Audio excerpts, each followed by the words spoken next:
Ji Xian found himself unexpectedly transported to another realm, awakening to a formidable master system. To his astonishment, this system's disciples were all of imperial caliber, accompanied by an array of generous rewards. In the East Wilderness, at the Taiyi Peak of the Qingyuan sect, a strikingly handsome young man sat in the main hall, lost in thought, his eyes still heavy with sleep. He gradually opened his eyes, bewildered by the unfamiliar surroundings. Have I traversed worlds? Before he could fully comprehend his situation, a sharp pain surged through his head, and memories flooded in like a tide. The body he inhabited was also named Ji Xian, the peak master of Taiyi Peak in the Qingyuan sect. Unlike other peak masters who boasted thousands of disciples, he was entirely alone, lacking even a single apprentice. This was due to his hasty assumption of the position after the previous master, Taiyi Jinren, had passed, leaving him unprepared. Compounded by his own meager cultivation, having only reached the third stage of foundation establishment, he was largely unknown, leading his potential disciples to flock to other peaks in search of a better path to immortality. It's truly desolate here, Ji Xian lamented as he surveyed the empty hall, a sense of despondency washing over him. Suddenly, a mechanical voice echoed in his mind. Ding. The strongest master system is binding. System? Ji Xian nearly leapt from his seat in excitement. As a seasoned fantasy enthusiast, he was well aware of the immense power that such systems could wield. Binding successful, the system proclaimed. Please allow me to explain my functions. This system is the strongest master system, designed specifically for accepting disciples, with the following built-in features. 1. Discipleship rewards. Rare rewards will be granted upon successful acceptance of a disciple or when a disciple breaks through to a new realm. 2. Divine return. Besides system items, any enhancement items gifted to disciples will trigger a divine return, with a minimum probability of 1,000-fold and a maximum of 1,000,000,000-fold. 3. Attribute replication. Automatically copies a disciple's original attributes and cultivates them to perfection. New features will unlock after the host accepts 3 disciples. Please look forward to it. Truly outrageous, Ji Xian thought to himself, realizing the simplicity of the first 2 features, limitless disciple acceptance and treasure gifting. With enough disciples, would he not become invincible? As for the third feature, why replicate a disciple's attributes? Shouldn't a master be stronger than his own disciples? The system seemed to sense Ji Xian's confusion and elaborated further. This system has restrictions on discipleship. Only those of imperial stature may be accepted. What does imperial stature mean? Does everyone on the street possess the prowess of a Wangtan? Ji Xian silently grumbled. However, this made sense. If a disciple were of mediocre talent, replicating their attributes would yield little benefit. But this posed a dilemma for Ji Xian. In the realm of Tianxian, legends spoke of emperors, individuals of unparalleled talent, capable of rapid cultivation and unrivaled strength. They were considered the true dragons and phoenixes among cultivators. It was said that a perfected emperor could shatter starry expanses with a single blow or even create entire worlds. Yet, in Tianxian, even the existence of saints was uncertain, let alone emperors. How long would it take for him to find such extraordinary beings? You have presented me with quite the challenge, Ji Xian mused, stroking his chin in contemplation. Do not be alarmed, host. There is indeed a disciple of imperial stature within the Qingyuan sect, the system reassured him. What? Ji Xian's heart raced. Could this be the fabled novice gift? Where are they? He inquired eagerly, the Qingyuan sect's main square. Ji Xian leapt from his seat, landing gracefully in the center of the hall. He adjusted his rumpled robe, striving to conceal his embarrassment, and brandished the exquisite sword bestowed upon Taiyi Peak as a means of decoration. What a farce it would be to meet his future disciple without an air of grandeur. After traversing a series of peaks, Ji Xian arrived at the bustling sect square, teeming with people. Is today the biannual recruitment ceremony? He pondered, recalling the timing of such events. The square was alive with excitement as individuals of talent sought to pledge allegiance to their chosen peaks. Scanning the area, Ji Xian noticed that only the seats designated for Taiyi Peak remained vacant. How peculiar. Why did I not receive an invitation from the inner sect? He frowned, realizing that as one of the 10 peak masters, he should have been summoned by the Council of Elders. However, observing the throngs of enthusiastic disciples and the attention of his fellow brothers, he understood the truth. His lowly status rendered him unacknowledged. Although he wielded authority as a peak master, his meager abilities placed him beneath even some core disciples. Such a weak master would naturally garner no respect. Thus, Taiyi Peak's resources were often siphoned away, making Ji Xian's survival exceedingly difficult. At times, he even resorted to accepting commissions from commerce guilds to hunt low-tier beasts for sustenance. With this thought, Ji Xian firmly inscribed the notion of becoming stronger in his heart. Only the powerful could gaze down upon the world and command the lives of others. Steeling himself, he shifted his gaze back to the square, searching for his future disciple. Shortly, he spotted a young female disciple kneeling in rags at one corner, her legs exposed, seemingly in dire straits. Her name was Hua Linger, the 19th princess of the Fire Nation in the East Wilderness. She had come to the Qingyuan sect seeking a master to escape the pursuit of her royal siblings and to save her ailing mother. Yet, She had been kneeling there for an entire day, with no elder willing to accept her. The reason was her incomplete spiritual roots, which would render her cultivation path fraught with challenges and potential failure. The cost of nurturing her was deemed too high, deterring any prospective mentors. She is the one, Ji Xian concluded, comparing the system's information to the girl before him. Horlinger female, 16 years old, cultivation, none talent. S physique, 9 heavens, divine phoenix body. Her powerful fire-rooted constitution suppresses the manifestation of other spiritual roots, creating the illusion of incompleteness. The threshold for cultivators requires at least 2 spiritual roots, and due to her physique, Horlinger struggled to reveal her other roots. Ji Xian navigated through the crowd, positioning himself not far from her. As he scrutinized her, he noted her disheveled attire, yet her demeanor was strikingly dignified, and her beauty was undeniable. More compelling was the regal aura she exuded, reminiscent of a celestial being cast down to the mortal realm, proud and unyielding, surveying all from her lofty mental state. Surrounding her were a group of young men, their gazes filled with unrestrained desire. "Hey there, miss, why not come with me and be my mate? You'd have a life of luxury, even without spiritual roots." One wealthy young man, clad in silks, chuckled. However, Horlinger remained unmoved, her eyes reflecting a haughty spirit. She would only follow someone who was courteous, handsome, and powerful. It was evident that these ruffians wouldn't survive past the first chapter. How could they presume to warm her bed? Yet, the wealthy young man's advances drew the curiosity of other onlookers, pondering whether even a maid without cultivation could serve as a bed warmer. Ji Xian, observing the raucous crowd, felt a flicker of displeasure. Such behavior was unbecoming of a place dedicated to serene cultivation. Moreover, this maid, this disciple, should be claimed by him, Ji Xian. With that thought, he extended his hands, unleashing his energy to disperse the throng. Standing tall before Horlinger, he addressed her with a calm demeanor. "Would you be willing to acknowledge me as your master?" Chapter 2. Tenfold Return of Cultivation. Completion of Golden Core. In the grand square of Qingyuan sect, Ji Xian gazed down at Horlinger, his expression gentle and inviting, exuding an air of warmth. Even the typically aloof Horlinger displayed a hint of emotion on her stern visage upon encountering Ji Xian. This individual before her imparted a comforting sensation. "Senior, Horlinger murmured, her words faltering. At that moment, an incongruous voice interrupted. "Uncle Ji, still not retired at home? Daring to accept disciples without having broken through to the Golden Core stage?" Ji Xian turned to see a young disciple clad in a Taoist robe, his tone dripping with sarcasm. He instantly recognized the individual as Wang Qingfeng, a prodigious talent and disciple of the Grand Elder. Ji Xian's revered master, the former leader of Tai Peak, had always been at odds with the Grand Elder's faction, often becoming the target of their hostility. "What can you accomplish by accepting a vase like her, with a mere pseudo-spiritual root? Can Tai Peak afford her?" The disciple sneered. "What of it, Wang Shizizi? As the spokesperson of Tai Peak, must I seek your permission to accept a disciple?" Ji Xian retorted. How could that be, my uncle? I merely fear that this vase might hinder your cultivation. Indulging in romantic affairs is hardly the demeanor expected of us cultivators. Moreover, the lady may not even have an interest in you." The disciple continued with his mocking tone. Ji Xian chose not to engage in further debate. Without a word, he produced the Peak Master S token. According to the regulations of Qingyuan sect, any disciple who beheld the bearer of the Peak Master S token was required to kneel in reverence. Failure to comply could result in a minimum of 3 years of confinement or expulsion from the sect. The maximum penalty was death. Upon witnessing the token, Wang Qingfeng instinctively recoiled, his neck retracting several inches. In a flurry, he knelt, his voice trembling. Disciple Wang Qingfeng of Qianyuan Peak pays respects to Master Ji. His face pressed against the ground, contorted with resentment. He internally seethed. How did this fellow become the Peak Master? Surely, in such a vast Tai Peak, there are no other candidates? Observing this scene, Horlinger felt a stirring within her. What a fiercely protective Peak Master, displaying both respect and an imposing presence. He embodied the very qualities she sought in a mentor.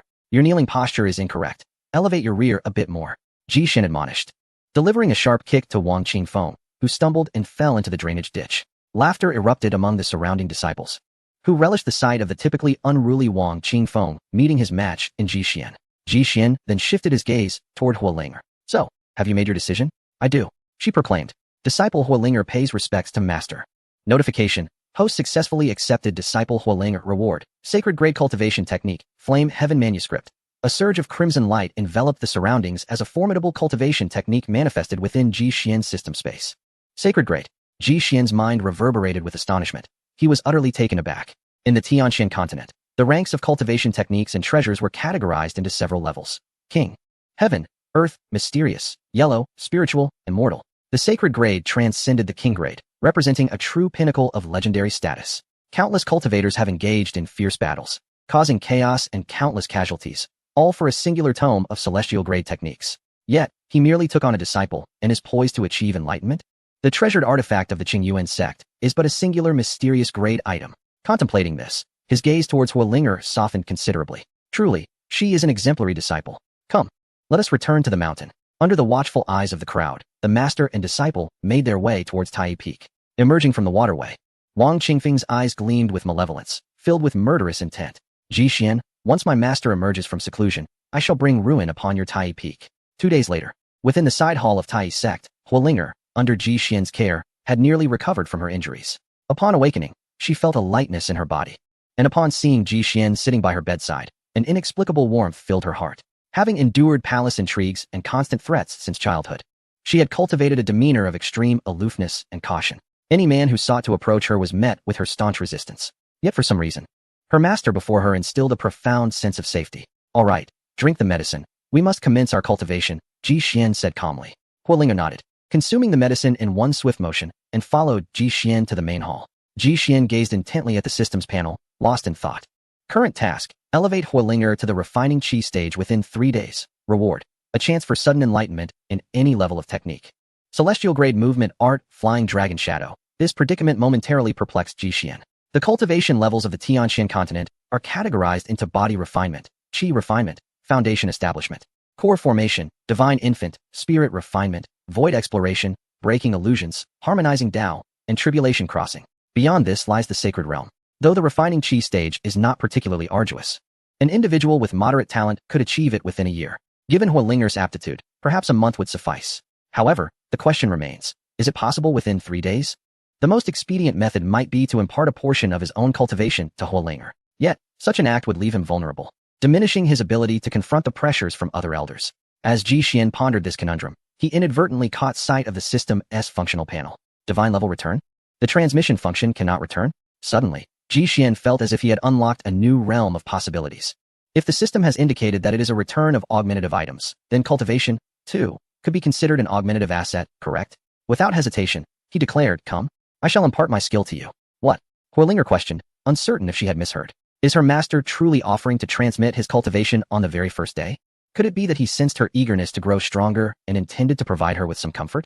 Contemplating this, her beautiful eyes sparkled, and tears began to well up. Her master has treated her with such kindness. She vowed to dedicate herself fully to her training, not to disappoint his hopes. The two assumed their stances, and the transmission commenced. Waves of warmth flowed from Ji Xian's hands into Huolinger's body. She felt a delightful tremor coursing through her, and her dantian began to warm and soften. Warmly and fervently, is this what cultivation entails? Meanwhile, the prowess of Huolinger began to ascend. Body refinement, 1st level. Body refinement, 2nd level. Body refinement, 3rd level. Body refinement, 4th level.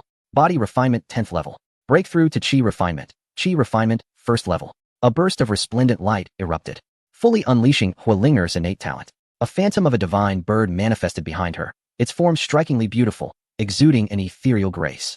With feathers of 3 colors and a tail like the 9-layered rainbow, it was indeed the legendary phoenix. In stark contrast, Ji Xian appeared pallid, his cheeks sunken, and he seemed exceedingly frail. After imparting his skills, his cultivation plummeted, dropping from the initial stage of foundation establishment to the peak of chi refinement. Even more dire was the gradual depletion of his life force within. The cost of imparting skills was exorbitant. System, if you don't restore my cultivation soon, I fear I may perish. Ji Xian trembled as he spoke. Ding. Host has completed the task, acquiring an epiphany opportunity and flying dragon shadow. Next phase task. Disciple Huolinger must break through to foundation establishment within 3 months. Ding. Host successfully imparted skills at body refinement 10th level plus chi refinement 1st level, triggering a 10,000-fold return, restoring cultivation to the peak of core formation. Boom. As the system's voice faded, an overwhelming aura erupted from Ji Xian's body. The pressure instantly radiated throughout the entire sect. Within Ji Xian's dantian, a golden core rapidly coalesced, emanating brilliant rays of light. It felt as if an abyss within him ravenously consumed the spiritual energy within a 1,000-mile radius. Breaking through to foundation establishment. Foundation establishment, 1st level. Foundation establishment, 2nd level. Foundation establishment, 3rd level. Foundation establishment, 4th level. Foundation establishment, 7th level. Foundation establishment, 8th level. Peak of foundation establishment. Breaking through to core formation. Core formation, 1st level. Core formation, 2nd level. Core formation, 3rd level. Core formation, 4th level. Core formation, 8th level. Peak of core formation. From the return at body refinement to the peak of core formation, he had traversed two major realms. The divine level return was indeed terrifying. Moreover, Ji Xian sensed that the power returned by the system was remarkably pure, rivaling even some cultivators at the divine embryo stage. This indicated that his breakthrough to the peak of core formation also provided him with a glimpse of the opportunity to attain the divine embryo stage. Coupled with the enhancement of his sacred grade techniques, he could very well contend against those at the divine embryo realm. Simultaneously, within a stone cavern of the Qing Yuan sect, a gaunt elder slowly opened his eyes. He raised his gaze towards a particular direction within the sect. Which audacious young man has broken through to the divine embryo realm now? A breath imbued with the essence of the divine embryo stage surged into the sky. Strangely, however, he seemed unable to pinpoint the specific location of the aura, as if shrouded by an unseen barrier. It matters not. Our Qing Yuan sect has gained another trump card. Splendid indeed. Yet, alas my lifespan. Cough cough. The elder spat a mouthful of black blood, his expression tightening, before he fell silent once more. Chapter 3. Reproducing the imperial grade heavenly fire. The Grand Elder emerges from seclusion. Within the Grand Hall of Tai Peak, Ji Xian sat cross-legged, cultivating. After an hour, he finally stabilized his realm. At the peak of core formation, the next step would be the divine embryo stage. Entering the divine embryo realm signifies the onset of the metamorphosis phase. The divine infant realm serves as the initial threshold to sanctity. Crossing this barrier elevates one beyond the ranks of ordinary cultivators, allowing a profound connection to the true essence of heaven and earth. To Ji Xian's surprise, the system activated a tenfold return right from the outset. It is crucial to understand that from the foundation establishment stage onward, a cultivator's pace of advancement gradually slows. In a previous life, this body had cultivated for decades, barely breaking through the foundation establishment. However, due to an extended lifespan, it appeared remarkably youthful. Most elders of the sect are at the core formation stage, having cultivated for several centuries, rendering them ancient entities. Yet, Ji Xian transcended from foundation establishment to the pinnacle of core formation in less than a moment, sparing himself centuries of arduous training. If he could continue to exploit such a glitch, ascension to sanctity would surely be imminent. Host, do not entertain such lofty thoughts. Frequent transmission of power may lead to kidney deficiency. Ji Xian acknowledged the system's warning, feeling a significant depletion of the foundational essence within his dantian upon completion of the transmission. The foundation is the root of a cultivator's practice. An excessive loss could be detrimental to cultivation. Fortunately, this essence can be replenished through regular practice, indicating that each instance of power transmission has its limitations. Next, he focused intently on the system's third function, attribute duplication. It could replicate the path of fire attributed to Huolinger, enabling him to cultivate it to perfection. It was reasonable to assume that Huolinger, destined to become an emperor, possessed a formidable essence. With hope in his heart, Ji Xian commanded the system to duplicate Huolinger's foundational path. Ding! Duplication successful. Congratulations, host, you have acquired the Imperial Grade Fire Seed, the Eternal Flame. Note: the Eternal Flame is forged from the essence of the Nine Heavens Phoenix Emperor, who transcended 8 lives and endured 9 tribulations, refining all elemental fire seeds across the heavens and earth. Those who possess the heavenly fire can be reborn in flames, immortal and indestructible, wielding control over all flames in existence. Astounded, Ji Xian was taken aback by the description. The essence of the Nine Heavens Phoenix was indeed exceedingly potent. It seemed he had underestimated the potential of his S-grade aptitude, automatically refining the heavenly fire. As the system's prompt echoed, Ji Xian felt an overwhelming heat enveloping him, as if he were submerged in a sea of flames. Suddenly, the scenery before him shifted dramatically. The ornate setting of the Tai Hall vanished, replaced by an inferno stretching as far as the eye could see. Every inch of land was cloaked in flames, with even the swaying vegetation adorned with fiery blossoms. The sky above burned a vivid crimson, and Ji Xian faintly discerned a colossal skeletal structure high above the 9 heavens. Its towering frame soared tens of thousands of miles, wings outstretched, gazing down upon the heavens. Even as a mere skeleton, the aura it exuded made Ji Xian feel as though he were being torn apart. Suddenly, mystical patterns flickered across the skeleton, forming an ethereal connection with the fire seed within Ji Xian's heart. In an instant, the atmosphere shifted dramatically, drawing all fire-related entities toward him. A torrent of fervent heat enveloped Ji Xian, yet this wave was gentle and devoid of the previous sting. All flames within this illusion coalesced, entirely under Ji Xian's command. Ji Xian ultimately discerned the form of the towering skeletal figure, which astonishingly resembled a phoenix. Ding! Congratulations, host, on acquiring the title of Firepath Sovereign. Activating special effect. Instant enlightenment of all Firepath techniques, no training required. Infinite enlightenment of Firepath techniques? Ji Xian recalled the Fengshen Lu, a sacred tome he had obtained while taking on disciples. Indeed, it was a supreme-level technique. System, commence the cultivation of Fengshen Lu. Fengshen Lu is now being cultivated. Ji Xian felt a surge deep within his heart, as flames began to swirl and move autonomously, revealing profound mysteries. Is this what a sacred technique entails? Ji Xian gazed with excitement at the raging flames within him, their power immense enough to obliterate the heavens and earth. Cultivation complete. After an indeterminate period, Ji Xian awakened from the illusion. It was merely a mirage, which served to spare him from unnecessary disturbances. That phoenix bone was simply astonishing. If released, Ji Xian doubted the entire eastern wilderness continent could withstand its might. In the ensuing days, Ji Xian devoted himself to aiding Hualing in her cultivation, imparting the methods of Finshan Lu and Feilong Ying to her. At Qingyuan sect, atop Qinyuan Peak, a resounding crash echoed from the rear mountainous cavern, sending the entrance flying several meters away. A gray-haired man emerged from the cavern, radiating a golden aura. He stretched his limbs, savoring the power of the perfected golden core realm. In this state, even the sect leader and the elder could hardly contain me. Subsequently, a dark green treasure box appeared in his hand, within which lay a blood-colored jade, exuding a fierce and terrifying aura reminiscent of demonic artifacts. This was a demonic jade, imbued with a ferocious amplification power. Coupled with the blood jade acquired from the Bloodly sect, it might even rival the elder. At that time, the entire Qingyuan sect would fall under my dominion. Huang Kuei's face gleamed with ambition. Upon witnessing Huang Kuei's emergence, the disciples gathered at the mountain front knelt in reverence, proclaiming, "Congratulations, Master, on breaking through to the perfected golden core realm. We wish you a swift ascension to the divine infant realm." Huang Kuei gazed at the thousands of disciples bowing before him, the scene brimming with prosperity, which filled his heart with joy. Among the 10 principal peaks of Qingyuan sect, aside from the sect leader's Jingyue Peak, his second peak, Qinyuan Peak, stood as the mightiest. "Rise, my beloved disciples. Let us all strive to cultivate and enhance our Qinyuan Peak. As you command." At that moment, a disciple clad in a Taoist robe stepped forth, stating he had urgent matters to report. He was none other than Wang Qingfeng, the disciple who had clashed with Ji Xian in the square. Leaning closer to Huang Kuei's ear, he began recounting the events of that day. "Oh, there's more to this." The grand elder Huang Kuei listened, a peculiar smile adorning his face, filled with intrigue. "Master, you may not be aware, but Ji Xian has claimed that he will crush our Qinyuan Peak at the upcoming freshman martial arts tournament in a month." Wang Qingfeng added embellishments to his tale. "The martial arts tournament, splendid. On that day, I shall extinguish his arrogant flames. Let us first make an example of you, Ji Xian. If Tai Peak seeks to regain its former glory, I shall stifle your disciples." Huang Kuei tightened his grip on the precious jade in his hand, casting a chilling glance towards the direction of Tai Peak, his eyes glinting with a murderous intent. "Distribute these pieces of jade to the disciples participating in the martial arts competition." Chapter 4. The uncontested might of Qinyuan Peak's disciples and the five-fold explosive heavenly rainbow, sacred sword. A month later, the Qinyuan Sect's plaza was still teeming with people.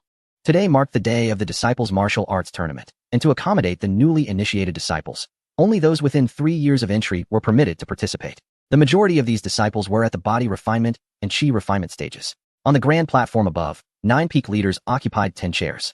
Suddenly, a divine rainbow descended from the distant horizon. Ji Xian, accompanied by Hualinger, strode directly towards the 10th chair and took his seat. Their arrival instantly captivated the attention of the entire gathering, including the 9 peak leaders. "Ah, is that not the newly appointed Elder Ji? Has he advanced to the mid-foundation stage?" Huang Kuei inquired sarcastically from the second chair.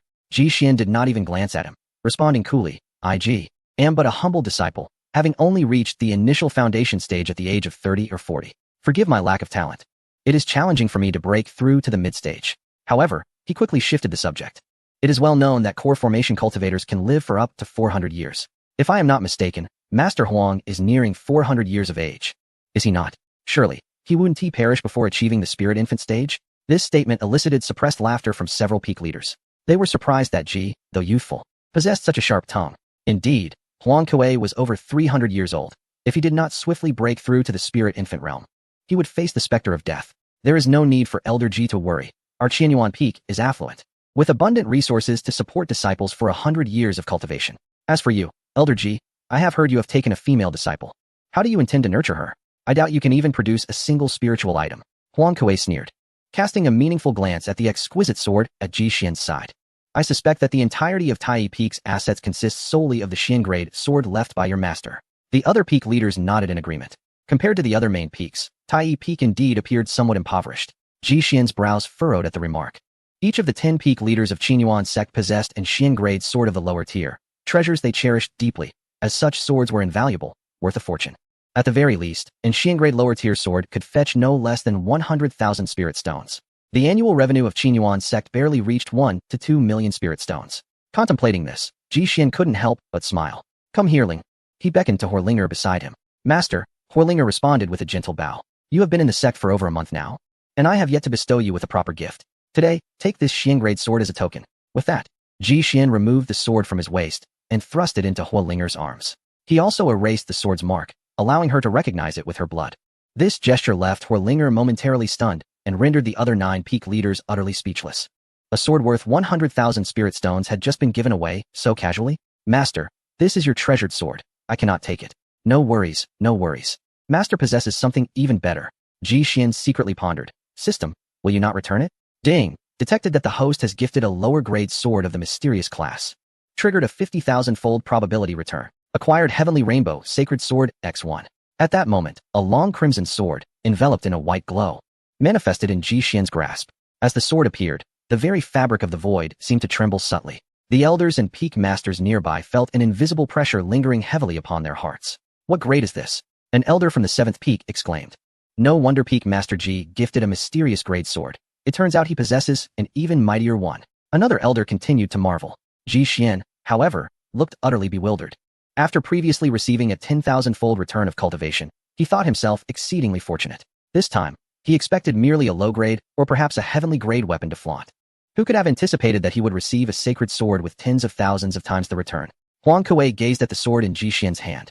The greed in his eyes unmasked. It seems the Tai Peak harbors secrets. Once I seize the Qingyuan sect, I must investigate. Peak Master Ji, what grade is this sword? May Huang have the privilege to examine it? Huang Kuei immediately changed his demeanor, smiling amiably. Wait until you reach 400 years of age, and then I shall show it to you. Ji Xian replied nonchalantly. You bastard. Huang Kuei felt struck at a sore spot, his anger surging. As he rose, a nearby peak master pressed him back down. Senior brother, do not act impulsively. Today is the disciples' arena, and we must not lose face. Huang Kuei surveyed the surroundings and indeed noticed many disciples casting curious glances in his direction. Gripping the blood-red gem tightly, he suppressed his fury. Once he breaks through to the divine infant realm, he will surely eliminate Ji Xian. At that time, he would have an unwavering grasp to contend against all the other elders of the sect, with the sect leader absent and the ancestor in hiding. Huang Kuei could seize control of everything in the Qingyuan sect. Before long, the arrangements for the martial competition were set. The contest would follow an arena format. Winning 5 consecutive matches would count as winning a round. The ultimate victor would be awarded a yellow-grade spirit treasure, stirring countless disciples' emotions. One by one, the disciples surged onto the arena to compete. Among them, the most captivating was Wang Qingfeng on the second arena. In this round, Wang Qingfeng faced a female disciple from the 7th peak. Before long, Wang Qingfeng drew his blade, unleashing a flurry of sword shadows that ruthlessly overwhelmed the female disciple. Occasionally, she retreated, bloodied, and as she was carried away, she muttered, his strength. Something is amiss with his strength. Injuries were commonplace in arena contests, so Wang Qingfeng was not met with severe reprimand. He had already won 2 rounds straight. This meant that should he triumph in one more, he would face the other victors in a decisive battle. Thus, he immersed himself once more into the fray. Observing Wang Qingfeng from above, Ji Xian's gaze flickered with contemplation. If I am not mistaken, he seems to be gradually exhausting his primal energy. Oh no, to be precise, it should be referred to as a sacrifice, a means of obtaining unknown powers through offering. Ji Xian's Burning Heaven Codex has attained great perfection, and within it lies a technique known as the Fiery Eye. This technique enables the practitioner to pierce through all worldly illusions and shatter the forces of malevolence. Wang Qingfeng has been nurturing a blood-red jade within his dantian, sacrificing his own essence to derive strength from it. The other peak masters remain oblivious to the peculiarities stirring within Wang Qingfeng's body, but Ji Xian, through his discerning gaze, perceives the truth. Casting a glance towards Huang Kuei, Ji Xian smirks, revealing a smile laden with meaning. To claim that this is unrelated to Huang Kuei would be utterly implausible, for aside from Wang Qingfeng, the other disciples of Qianyuan Peak also exhibit similar surges of power. It appears that Huang Kuei is indeed connected to other demonic sections. Ji Xian then shifts his attention to the arena where Horlinger stands. Horlinger has nearly achieved 3 consecutive victories, while the other disciples rely solely on their own strength to withstand and confront. Horlinger skillfully evades attacks using the Flying Dragon Shadow imparted by Ji Xian, subsequently employing the fierce techniques from the Burning Heaven Codex to secure victory. Unexpectedly, within less than a month, she has cultivated the Flying Dragon Shadow to minor success and mastered the first form of the Burning Heaven Codex. Her talents are indeed worthy of the Imperial level. Ji Xian is exceedingly pleased with Horlinger's performance. With her cultivated techniques and weaponry, Horlinger is capable of overwhelming her peers effortlessly. As for the power within the disciples of Qinyuan Peak posing any threat to Huolinger, Ji Xian remains entirely unperturbed. Fire is one of the most domineering forces in existence, rivaling thunder in its might, specifically designed to eradicate all malevolence and demonic paths. The sole variable lies with Huang Kuei. Should he possess the audacity, let him act without hesitation. At that moment, the finals commence. The elder presiding over the event calls out loudly. First match, Huolinger from Tai Peak versus Wang Qingfeng from Qinyuan Peak. Chapter 5. The Secret of the Blood Jade and the Might of the Divine Phoenix. On the combat platform, 100 feet wide, Wang Qingfeng stands opposite Huolinger. Huolinger's eyes sparkle with brilliance, her red dress billowing in the wind, exuding an otherworldly grace. Even the arrogant Wang Qingfeng finds himself momentarily entranced by her beauty. Is this truly the disciple Ji Xian took in recently? Not only Wang Qingfeng, but the assembled disciples also murmur among themselves about Huolinger. This celestial maiden's visage is quite unfamiliar. When did she join Tai Peak? Could she possibly be the one who knelt in the square that day? What a transformation. The onlookers cannot reconcile the noble, ethereal queen before them with the beggar girl of yore. Nevertheless, what does it matter? Without complete spiritual roots and no elder to take her under their wing, I doubt she stands a chance in this match. Indeed, how could she possibly contend with senior brother Wang after merely a month of initiation? The female disciples, witnessing their male counterparts drooling over Huolinger's beauty, harbor considerable dissatisfaction. Below, Wang Qingfeng scrutinizes Huolinger from head to toe, his avarice evident. Junior sisterling, would you be interested in joining Qinyuan Peak? He inquires with a charming smile. If he could successfully persuade Huolinger to join him, he believed he could easily control the enchanting figure before him. Huolinger maintained a serene demeanor, her expression as calm as still water, showing no sign of reaction. Observing her indifference, Wang Qingfeng continued to speak. The resources of Qinyuan Peak surpass those of Tai Peak. And our Peak Master is on the verge of entering the Divine Infant Realm, a feat far beyond that of the useless Ji Xian. If you have any thoughts, junior sister, you might consider following your senior brother's path. At this moment, Huolinger's tranquil eyes flickered, and her still body trembled slightly. A surge of inexplicable fury welled up within her. How dare Wang Qingfeng speak so contemptuously of her master? Having witnessed her master's formidable strength, she understood the noble character that comes with being a true powerhouse. Such petty individuals are utterly unworthy of mentioning him. Wang Qingfeng, noticing her reaction, mistakenly believed his coaxing was bearing fruit. After all, Ji Xian had spent decades merely reaching the threshold of foundation establishment. In my view, he would never break into the golden core stage in his lifetime. Enough, Huolinger exclaimed sharply. Who do you think you are to speak of my master? If you're not going to fight, then get lost. Her voice was piercing, resonating throughout the arena and reaching the ears of every disciple and elder present. Ji Xian, seated above, felt a warmth in his heart. It seems this girl has not been in vain. At that moment, Wang Qingfeng's face darkened to a shade reminiscent of liver. With his formidable talent, he was usually treated like a treasure by the grand elder Huang Kuei, and even the minor elders within the sect had to heed his whims. This was why he had dared to insult Ji Xian to his face. Yet now, a mere junior disciple who had only recently joined the sect dared to humiliate him openly. How dare she flaunt her charm before me, Wang Qingfeng? It seems I must teach you a lesson before you will submit to me. With that thought, a cruel smile crept across Wang Qingfeng's face. Since that is the case, junior sister, do not blame your senior brother for being merciless. He swiftly summoned a long sword, invoking a spell that transformed the sword into dozens of sword shadows, each several feet long. The entire sword formation nearly encompassed the entire arena. Huolinger found herself surrounded on all sides by the shadows of the blades. It is the Qingyuan sword technique. The onlookers gasped in awe. The Qingyuan sword technique is the hallmark martial art of the Qingyuan sect, classified as a mid-grade profound technique. Reaching the level of a sect-defending skill, ordinary disciples, and even elders, seldom have the opportunity to encounter such a sword art. To think that Huang Kuei had actually passed it on to Wang Qingfeng. Huang Kuei cast a derisive glance at Ji Xian, seemingly basking in a moment of psychological victory. Yet Ji Xian merely scoffed inwardly. Ridiculous. This trivial profound technique is unworthy of even serving as an underling to the heavenly grade Flying Dragon Shadow, let alone the sacred grade Burning Heaven Talisman. On the arena, Wang Qingfeng recklessly expended spiritual power, unleashing countless sword shadows to suppress Huolinger. He was utterly unconcerned about the potential depletion of his own spiritual energy. The blood-colored jade bestowed upon him by his master continuously supplied him with spiritual power, without requiring any cost in return. A series of azure sword shadows streaked across the arena like meteors, dazzling in their brilliance yet imbued with a palpable lethal intent. Wang Qingfeng, witnessing the agile movements of Huolinger as she deftly evaded each attack, was overwhelmed by a sense of superiority and a desire for conquest. You little wench, he thought, my sword technique possesses immense destructive power. A mere brush against you would leave you with no chance of recovery. Let us see how you dare to contend with me. The flickering sword shadows struck the stone floor, sending up clouds of dark smoke. Yet, Huolinger danced gracefully between the sword beams, sustaining not a scratch. Wang Qingfeng soon realized the gravity of the situation. She consistently maneuvered out of the way of his every strike, countering with remarkable agility. Behind her, a blue dragon silhouette, extending 3 yards in length, swiftly darted, neutralizing numerous sword strikes. What is this? Wang Qingfeng mused, astonishment creeping into his heart as he watched his sword shadows being thwarted time and again. Simultaneously, a sense of irritation brewed within him. How could he, a cultivator in the late stage of qi refinement, be toyed with by someone at the initial stage? Infuriating. Outside the arena, murmurs of concern arose. What has happened to senior brother Wang Qingfeng? He performed well in the earlier rounds. How is it that he cannot land a single blow now? He is clearly several minor realms above her.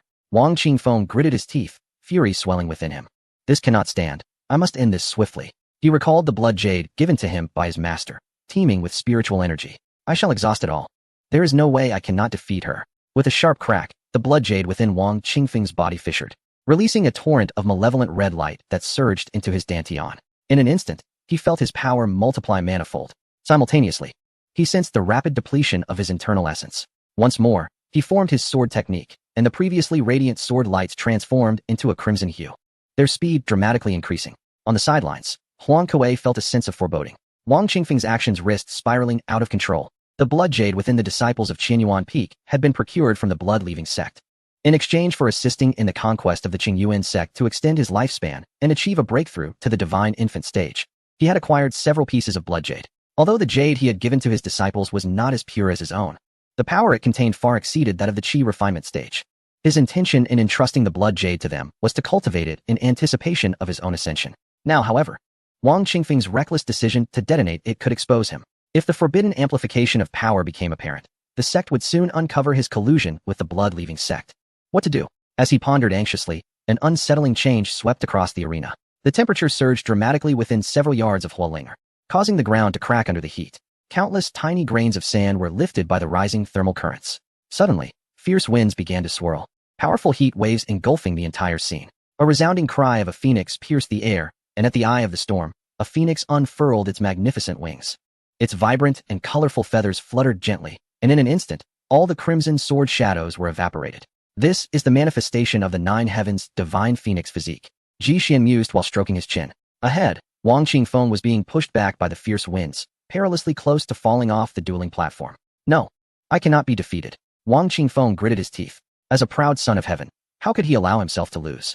It must be that the power released by the blood jade is insufficient. Yes, it must be. Release it all. With a cacophony, countless bloody energies surged forth, intensifying his aura. At this moment, his presence evidently ascended to the mid-stage of foundation establishment.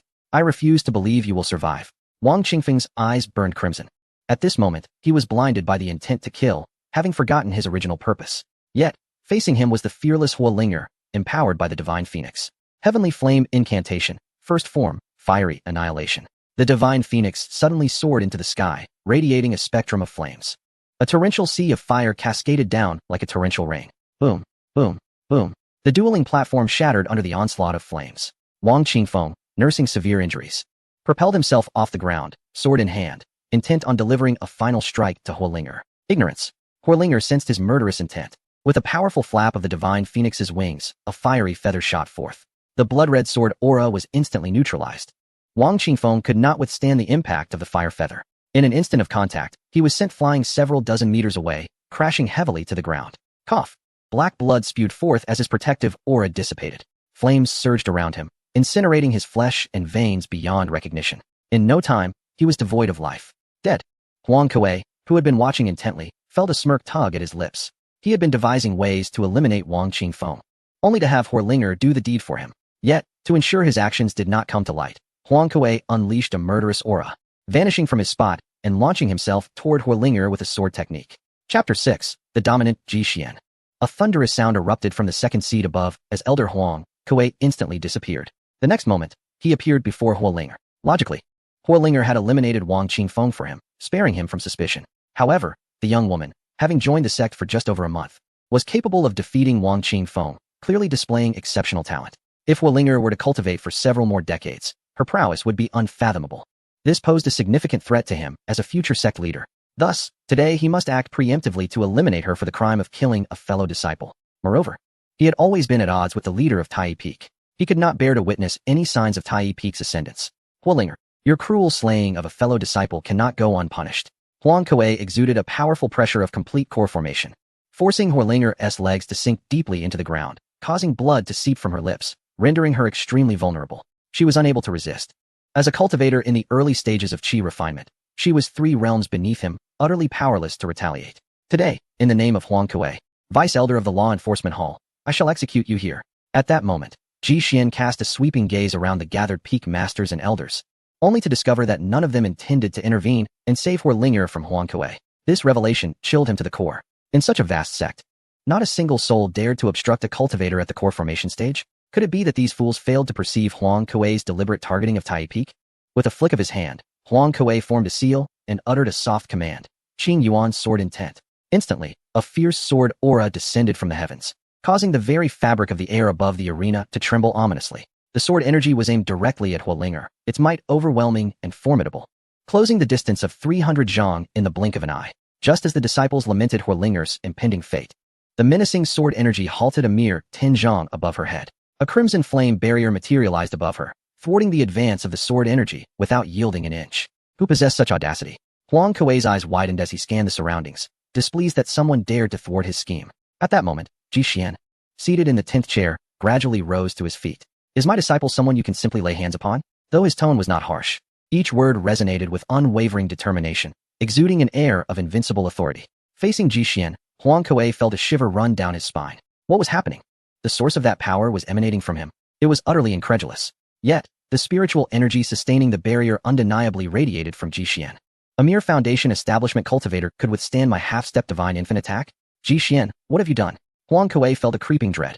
The unknown often breeds greater fear. How foolish, to still think I am merely at the foundation establishment stage. Old Bai, keep your eyes open. A powerful force of fire surged forth from Ji Xian, accompanied by a scorching gale. The barrier that had been erected to shield the disciples from the spiritual energy shock shattered into fragments in an instant. A sense of suffocation enveloped everyone present, including several peak masters. Ji Xian gently raised his hand, a fiery imprint materializing upon Huolinger. She felt an unprecedented lightness in her body. It was her master who had lifted the suppression of Huang Kuei's sword intent. Soon after, the flame barrier began to blaze intensely, seemingly intent on devouring the lingering sword energy above.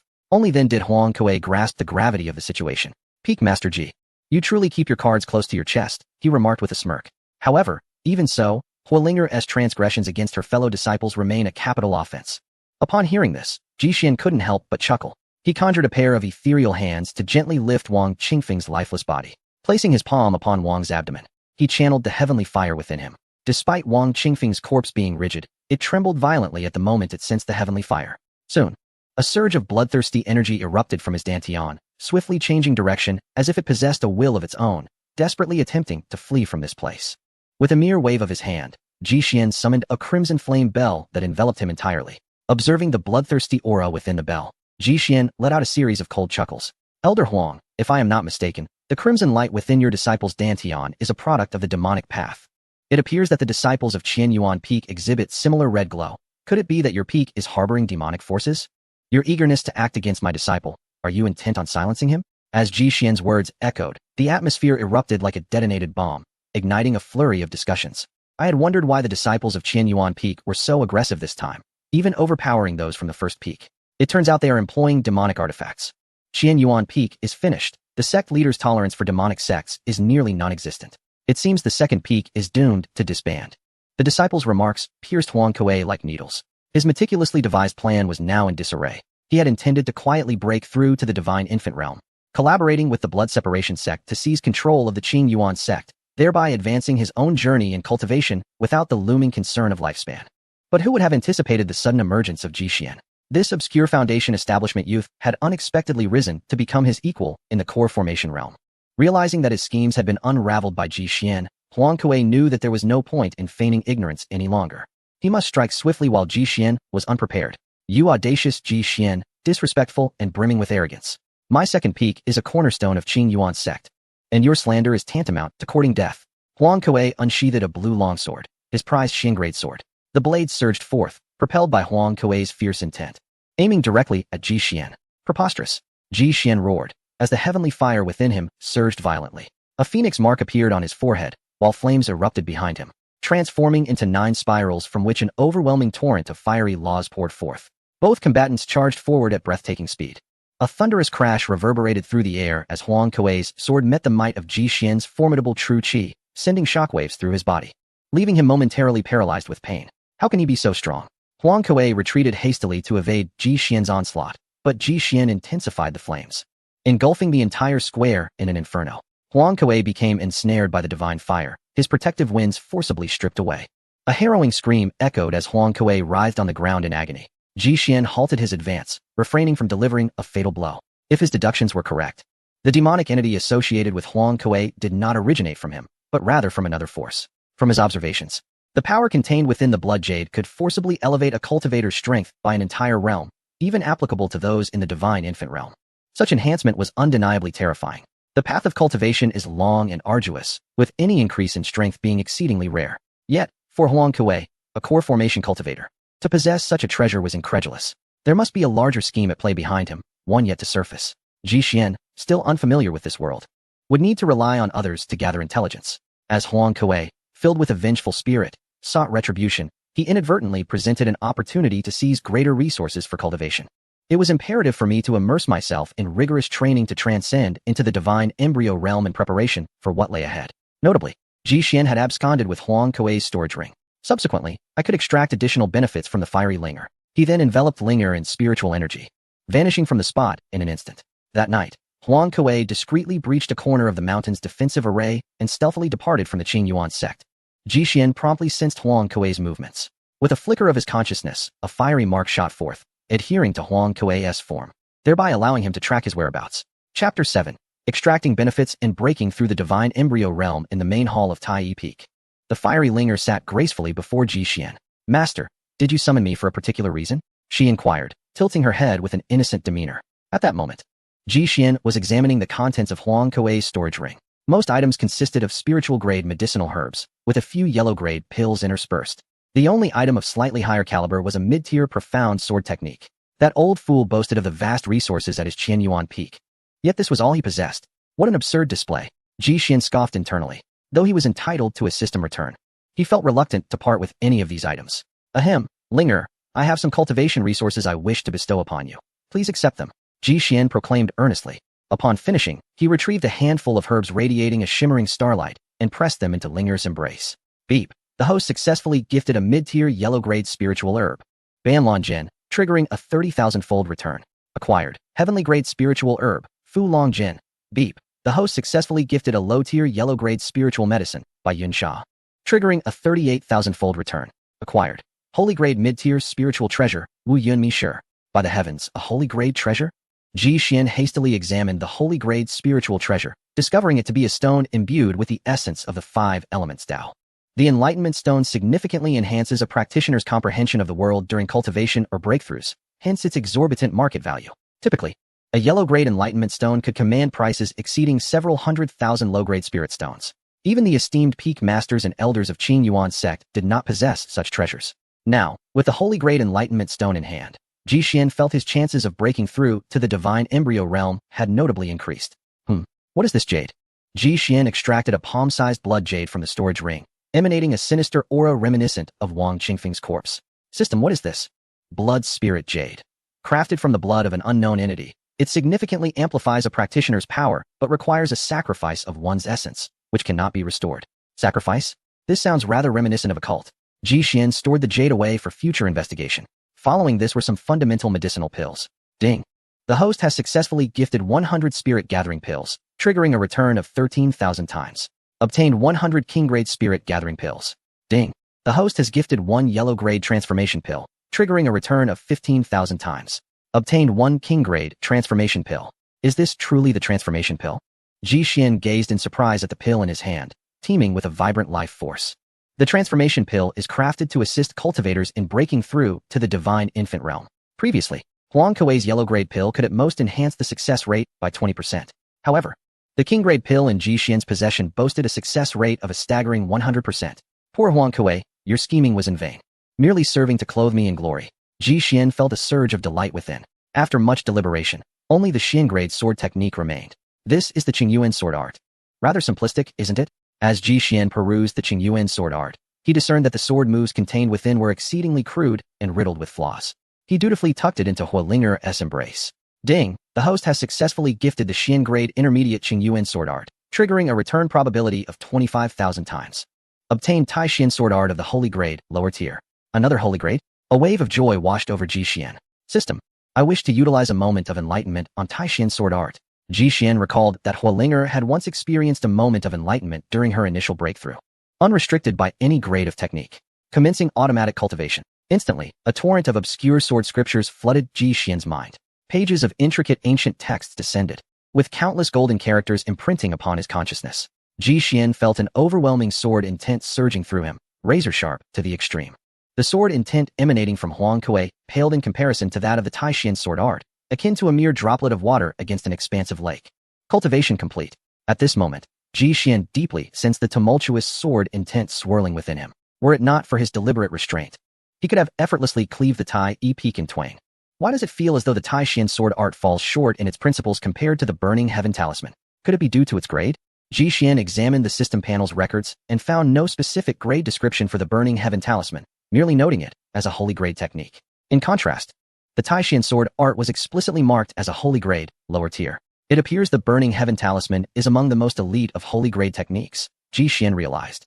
It was time to focus on breaking through to the divine infant realm, as the forces behind Huang Kuei likely harbored numerous divine infant cultivators.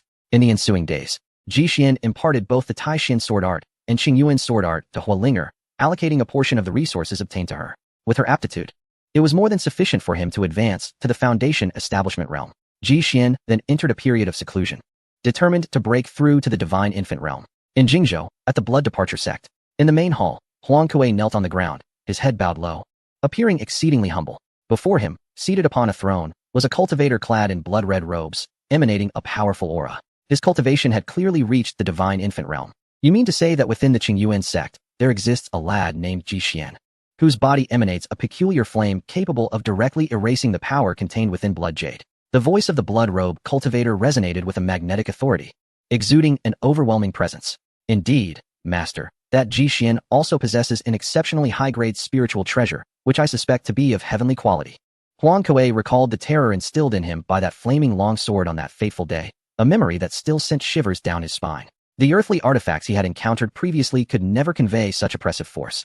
Thus, its grade must be at least heavenly. Oh, is this truly the case? The Bloodrobe Master became intrigued. Regarding the unique flame wielded by Ji Xian of the Qingyuan sect, the Bloodrobe Master had to tread carefully, for it pertained to whether their backers, the Nanzhao Kingdom, could conquer the 100 sects, should a mishap occur under his watch. As the humble leader of the Bloodly sect, he could not bear the repercussions. As for the heavenly artifact described by Huang Kuei, it stirred an itch of desire within the Bloodrobe Master. His sect's treasured relic was merely an earthly-grade scripture, sufficient to dominate half of Jinyuan Prefecture. Should he acquire that heavenly item, the foundation of the Bloodly sect would be further solidified.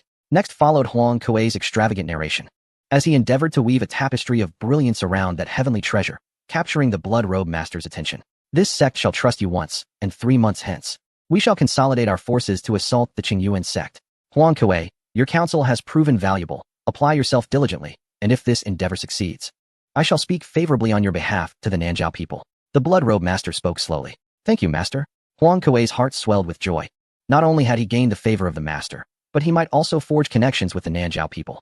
The Nanzhao Kingdom, a nation that has recently risen in the south, has expanded its territory by hundreds of thousands of miles within a few years, affecting several major states. Ultimately, they unified these lands under the name of the Southern New Prefecture. It is said that a tremendously powerful entity supports the Nanzhao Kingdom from behind. If he could establish ties with the Nanzhao people, Huang Kuei would truly ascend to greatness.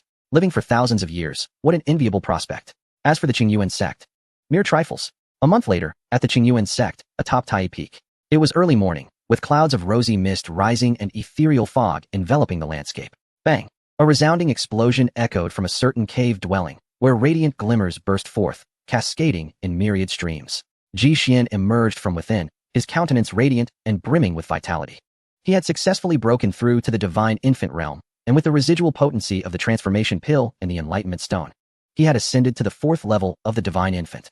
Now, the sacred spiritual energy enveloping him was even more pronounced than before. Clearly, this is the advantage of cultivating a sacred grade technique. The vital energy circulating within him was several times denser than that of fellow cultivators at the same level. bolstered further by sacred power. Bang! Another explosive sound erupted, as a white ribbon of light burst forth from the side hall of Tai Peak. A smile graced Ji Xian's lips, for he knew that Huolinger had successfully broken through to the Foundation Establishment realm. Chapter 8. The Dragon Soars in 9 Transformations. A dialogue with the ancestor of Qing Yuan. Upon the stone-paved path, Huolinger walked gracefully. A beam of morning light filtered through her delicate hair, illuminating her face. The breakthrough in her cultivation had further lightened her ethereal aura. Master. Huolinger approached Ji Xian, kneeling gracefully in a half-kneel to pay her respects. Foundation Establishment, 3rd Stage. Splendid. Ji Xian's divine sense penetrated, discerning Huolinger's cultivation level. Ding. The host has completed the task and gained an opportunity for enlightenment. Along with the royal-grade upper-tier technique Dragon's Transformation 9 changes. Next phase of the task. Huolinger must break through to the core formation realm. What a remarkable enhancement technique. Ji Xian perused the introduction of Dragon's Transformation 9 changes and discovered that upon reaching completion, it allows for 9 successive transformations in battle, resulting in a nearly tenfold increase in strength for a fleeting moment. Although there is a time constraint, the potency of this skill is astonishing. Coupled with his feeble sacred spirit power and the enhancement of the sacred sword, it seems he could transcend a significant realm and defeat a master of the divine refinement stage with his current cultivation at the 4th stage of divine embryo. I shall utilize the opportunity for enlightenment, Ji Xian murmured. Commencing cultivation. Instantly, he felt a tumultuous sensation within his dantian, as ethereal dragon shadows roared like thunder, exuding immense might. Simultaneously, 9 gates emerged at the core of his body. Perched atop each gate was a blue divine dragon, its power seeping into each portal. The further along the gates, the more power was accumulated, signifying that the more gates opened, the greater the enhancement received. Training complete. His strength was nearly prepared. The next challenge lay in strategizing for confrontation. He pondered the number of divine embryo cultivators lurking within the Qing Yuan sect. With a thought, Ji Xian's vast divine sense expanded, enveloping the entire Qing Yuan sect. Just one. Ji Xian felt a twinge of disappointment, as he detected only a single, feeble breath of a suspected divine embryo cultivator emanating from a dilapidated cave in the back mountain. Given its position, it must belong to the sect's elder, whose essence was faint, nearly extinguished, and likely to pass soon. Ji Xian sighed inwardly, hastening his resolve to depart from the Qing Yuan sect. Linger, let us pay our respects to your ancestral master. With a wave of his hand, Ji Xian lifted Huolinger with spiritual energy. A divine rainbow flashed forth, and the two vanished into the horizon.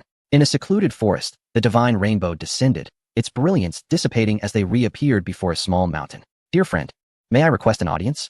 Ji Xian called towards the tightly shut stone door of the cave. Ordinarily, as a disciple of the Qing Yuan sect, he should refer to the elder within as ancestral master. However, being an orphan from outside, raised independently on Tai Peak with little interaction with the outside world, Ji Xian had developed scant attachment to the Qing Yuan sect, especially given its indifference to the oppression of Tai Peak by Qianyuan Peak over the past decade. Moreover, as a fellow cultivator of the divine embryo stage, addressing the elder as ancestral master felt rather inappropriate. After a few moments, the stone door slowly creaked open. An aged voice resonated from within. Please, enter. Ji Xian, accompanied by Huolinger, stepped into the stone chamber and was immediately struck by the stark contrast in environment. From the outside, it appeared to be merely a low mound of earth, but upon entering, one would discover a hidden paradise. The cave was vast, abundant with lush green bamboos, vibrant grass, and clusters of blooming flowers. A stream rich in spiritual energy flows through the landscape, beneath an archway spanning approximately 30 feet. Sunlight filters through, casting a serene glow upon the forest, which is alive with vitality. Within the cavern, upon a stone bed, sits an elderly man with long white hair and a flowing beard. Clad in a coarse hemp robe, his skin is parched and skeletal, exuding an aura of desolation that starkly contrasts with the surrounding exuberance of life. Greetings, esteemed Taoist friend, intones Ji Xian, the master of Tai Peak, as he bows respectfully. This is my disciple, Huolinger. Pay your respects to your ancestor. Disciple Huolinger greets the ancestor. She responds, kneeling on one knee in a gesture of reverence. At this moment, the elder, Qing Yuan, slowly raises his sunken eyelids and surveys the two with his spiritual sense, murmuring in astonishment. At the 4th level of the divine infant realm, it appears you have encountered some fortuitous events in recent years. Henceforth, let us refer to each other as fellow Taoists. He proclaims, observing the child, who appears to be no more than a decade old yet is nearing the mid-stage of foundation establishment. He adds, truly, heroes emerge in youth. Moreover, she possesses the rare fire Tao spiritual body. Dear friend, you have taken on a remarkable disciple. Ji Xian notes inwardly that Huolinger is at the 2nd level of the divine infant realm. When Qing Yuan probed their abilities, Ji Xian had likewise gleaned insights into the elder's circumstances. What brings you here, esteemed friend? Qing Yuan inquires. Ji Xian produces a blood-red gemstone from the void. weighing it thoughtfully. Elder Huang Kuei, during the sect's period of turmoil, did you sense this object? Ji Xian asks. Qing Yuan's eyes fixate on the gemstone. And with a sigh, he responds, I had sensed it long ago, yet I was powerless to intervene. Why is that? Ji Xian presses. The life force remaining within me is sufficient for but one action. Should I strike down Huang Kuei now, I would be unable to defend against the imminent threat from the south. Qing Yuan replies hoarsely. The threat from the south? Ji Xian queries, intrigued. What you may not know, dear friend, is that the Nanzhao kingdom in the south has suddenly risen, annexing several states and amassing an army of millions, intent on rampant expansion.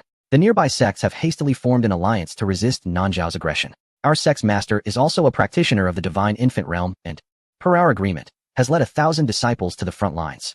Ji Xian comprehends. Realizing why he had noticed the absence of Foundation establishment disciples in the sect, they had all gone to support the front lines. Are you aware of what forces are entangled with Huang Kuei and this blood gemstone? From what I know, it likely involves the Bloodly sect, the elder replies. The Bloodly sect? Ji Xian echoes, intrigued. It is another formidable power in Jinzhou, a haven for demonic practitioners. Within its ranks are several divine infant realm practitioners, whose might has brought suffering to the surrounding sections. I did not expect our Qing Yuan sect to be spared. Qing Yuan laments. If I am not mistaken, you intentionally let Huang Kuei escape that day to draw the Bloodly sect's attention, did you not? How confident are you in confronting them? If it is merely a matter of divine infant realm practitioners, I possess a full tenfold confidence. Ji Xian replies nonchalantly, as if the divine infant realm holds no threat before him. These simple words echo in Qing Yuan's ears, causing the tranquility within his heart to erupt like a thunderous storm. He had initially believed that the arrival of the Blood Departure sect would severely weaken the Qing Yuan sect, leading to its inevitable demise beneath the iron hooves of the southern barbarians. To his astonishment, Ji Xian exuded an unwavering confidence. Was there perhaps a formidable force backing him? The elder of Qing Yuan became increasingly agitated at the thought. If that were the case, there might still be a glimmer of hope for the Qing Yuan sect. Suddenly, a spirit herb emanating a powerful life force materialized before him. Was that the celestial grade revitalizing herb? The elder of Qing Yuan's heart surged with shock. This could extend his life by another century or two. He slowly raised his gaze to Ji Xian, perplexed, and inquired, Friend, what is the meaning of this? I may not have much interaction with the main sect of Qing Yuan, but having occupied the precious land of Tai Peak for many years, you may take this herb for now. I cannot remain forever within this small sect. The continuation of the sect relies on you. As for the impending foreign threat in a few days, I hope to see your figure. The elder of Qing Yuan's eyes brimmed with tears, overwhelmed with emotion. Ji Xian was indeed the savior and hope of the Qing Yuan sect. Thank you, my friend, he exclaimed. Yet, by the time he raised his head to express his gratitude, Ji Xian had vanished without a trace. Chapter 9. The invasion of the Blood Departure sect in the eastern wilderness, in Jinzhou. The Blood Departure sect's army emerged within the mountainous territory of the 100 sects. A dark, oppressive marching force enveloped half the mountain range, and the sharp blades reflected glimmers of cold light. At the heart of the army, a chariot crafted entirely from crimson divine wood stood, exuding an ancient aura and radiating a blood-red brilliance. Before the chariot, a 3-zhonglong black savage bull lay low, pulling the vehicle, emanating strands of sinister energy that deterred all living beings within miles from approaching. Passing cultivators instinctively steered clear of this formidable army, fearing the wrath of the beast that could reduce them to shreds. Am I seeing things? A half-step divine embryo realm beast pulling a chariot. What kind of superpower is this? Indeed, our sect's elder is only at half-step divine embryo realm, and I regarded him as a rare expert among the 100 sects. Who would have imagined that such a beast would be relegated to pulling a cart? I wonder which sect is destined for calamity this time. A group of cultivators watching from a distance could not help but lament the vastness of the Blood Departure sect's military might. Among the ranks, Huang Kuei hurried toward the crimson chariot, reporting to the master, the Qing Yuan sect lies just 500 miles ahead. We shall arrive within an hour. Stay close to the convoy and perform well. You may go now, came the voice from within the chariot. Within the Qing Yuan sect, Ji Xian slowly opened his eyes and exhaled a deep breath. Over the past month, his cultivation had advanced to the 5th level of the divine embryo realm. If I am not mistaken, the Blood Departure sect has indeed mobilized. Ji Xian gazed toward the horizon, contemplating. On the night Huang Kuei had fled, he had left a fiery mark on him, and now the resonance with that mark felt increasingly potent, as if it were merely a few dozen miles away. Ji Xian expanded his spiritual sense to assess the situation of the elder of Qing Yuan in the back mountains. Not bad. He has already refined 1/5 of the revitalizing herb and has recovered some vitality. Ji Xian felt a sense of satisfaction with the elder's efforts. High-grade herbs possess a mystical essence that renders them exceedingly challenging to refine, imbued as they are with formidable potency. For ordinary cultivators, the process of refinement is not only sluggish but fraught with the peril of backlash. The Everbright herb, embodying ultimate strength and resilience, epitomizes this challenge. It is indeed remarkable that ancestor Qing Yuan has managed a preliminary refinement, restoring some of his vitality. Such an accomplishment is no small feat. It appears that the accumulation of extensive cultivation over time confers significant benefits to one's inherent strength, mused Ji Xian. Having lingered in the divine infant realm for nearly 3 centuries, ancestor Qing Yuan may be nearing the end of his lifespan, yet his prowess undoubtedly surpasses that of his contemporaries. I am prepared to emerge from seclusion, Ji Xian conveyed telepathically to ancestor Qing Yuan. I am here. Ancestor Qing Yuan responded, intuitively grasping Ji Xian's intent, and with a mere flicker, vanished from his original position. In the lofty heights, the two appeared simultaneously. Within the month, I have instructed the disciples across the peaks to bolster our defensive fortifications. The northern front has now been fortified with high walls capable of withstanding attacks from those below the divine infant realm. Should a divine infant cultivator launch an assault, we shall be able to withstand their initial onslaught. However, in such a scenario, I shall personally intervene. Ancestor Qing Yuan declared with a respectful clasp of his hands. Ji Xian waved dismissively. He then surveyed the landscape below, taking in the entirety of Qing Yuan's sect. Nestled amidst mountains on 3 sides, the sect occupies a strategically advantageous position at the mouth of a perilous valley, making it easy to defend yet difficult to attack. The southern entrance has been fortified with a grand formation to confront adversaries. Now, it rests upon the performance of the disciples and elders within the sect. Should divine infant cultivators make their move, I will rely on you to initially test their strengths, as per our agreement. Once the situation is clarified, I shall strike down their key figures, Ji Xian instructed. Ancestor Qing Yuan nodded in agreement, recognizing this as a prudent approach. Ji Xian's strength already eclipsed his own, and the fact that he had yet to unleash his full might meant that the enemy's understanding of him was virtually non-existent. The more unexpected his actions, the greater the chance to catch them off guard, thereby enhancing their odds of victory. A rumble echoed from the distant horizon, heralding the approach of a formidable army.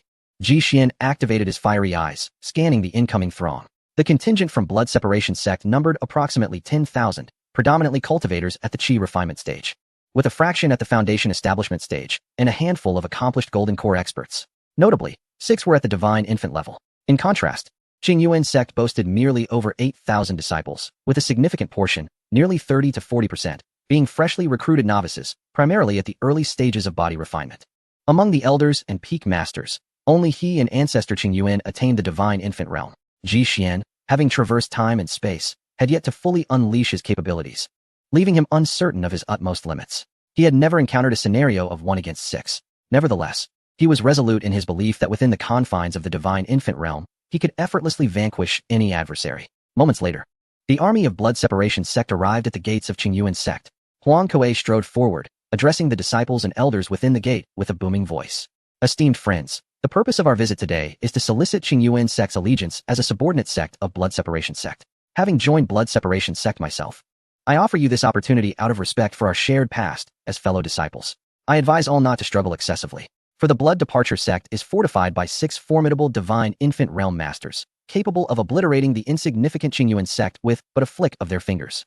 The disciples of the sect trembled upon seeing Elder Huang Kuei. Wasn't he the 3rd most powerful in our sect? How could he have suddenly betrayed us? No wonder the disciples of Qianyuan Peak have been so quiet these past 2 months. It was because Elder Huang Kuei was absent. One audacious disciple cast a teasing glance towards the Qianyuan Peak disciples, who, feeling a surge of despair, were visibly distressed. Their master had abandoned them to flee. Boom! A tremendous sound erupted from the direction of the Blood Departure Sect. The disciples snapped back from their shock, gazing upwards. 6 broad divine rainbows ascended from the Blood Departure Sect's stronghold, soaring into the heavens. 6 powerful auras emanated from that place. It dawned on them that this extraordinary phenomenon was triggered by the Divine Infant Realm cultivators of the Blood Departure Sect. A stir rippled through the Qing Yuan sect. 6 divine infants could indeed stir the 100 sects of Jianzhou. How could we possibly withstand this onslaught? It's over, all over. I have only just embarked on my path of cultivation. Am I to perish here today? I have yet to see my parents one last time. The faces of the peak masters and elders in the back were dark and heavy. The enemy approached with overwhelming force. Did they truly have any hope of victory this time? Was the 1,000-year heritage of the Qing Yuan sect destined for annihilation? To extinguish our sect is but a delusion. A hoarse yet commanding voice resonated, echoing throughout the Qing Yuan sect. Thousands were pulled back from despair by this voice. High in the sky, a figure clad in a dark robe stood upon a sword, his white beard and hair billowing in the wind. Though he appeared frail, he exuded an aura of vigor. Similarly, a divine rainbow surged from him, piercing the clouds. It was our esteemed ancestor. Someone among the crowd must have first caught sight of the figure of the Qing Yuan ancestor and exclaimed in astonishment. What? He is the elusive ancestor.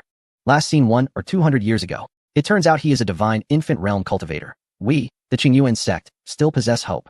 Legend has it that over 300 years ago, he had already attained the divine infant realm, undoubtedly amassing profound strength. The elders and disciples on the ground seemed to have grasped a lifeline, all casting hopeful glances towards the ancestor.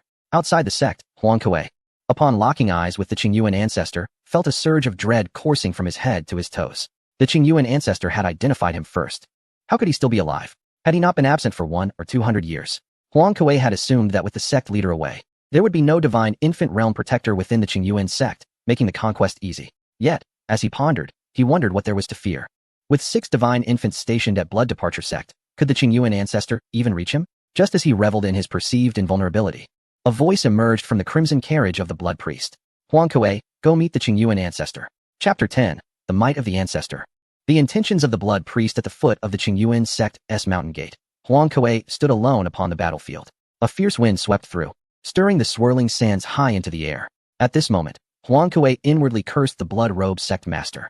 Despite having provided precise intelligence, he was ultimately treated as cannon fodder. Before him stood the venerable ancestor of the Qingyuan sect, while behind him loomed the blood-robed sect and others. Surrounded by 7 cultivators at the divine infant stage, how could a mere golden core practitioner like him hope to contend? Yet, he feigned respect and bowed to the blood-robed sect master, promising his subordinates would exert every effort to defeat the venerable ancestor of Qingyuan.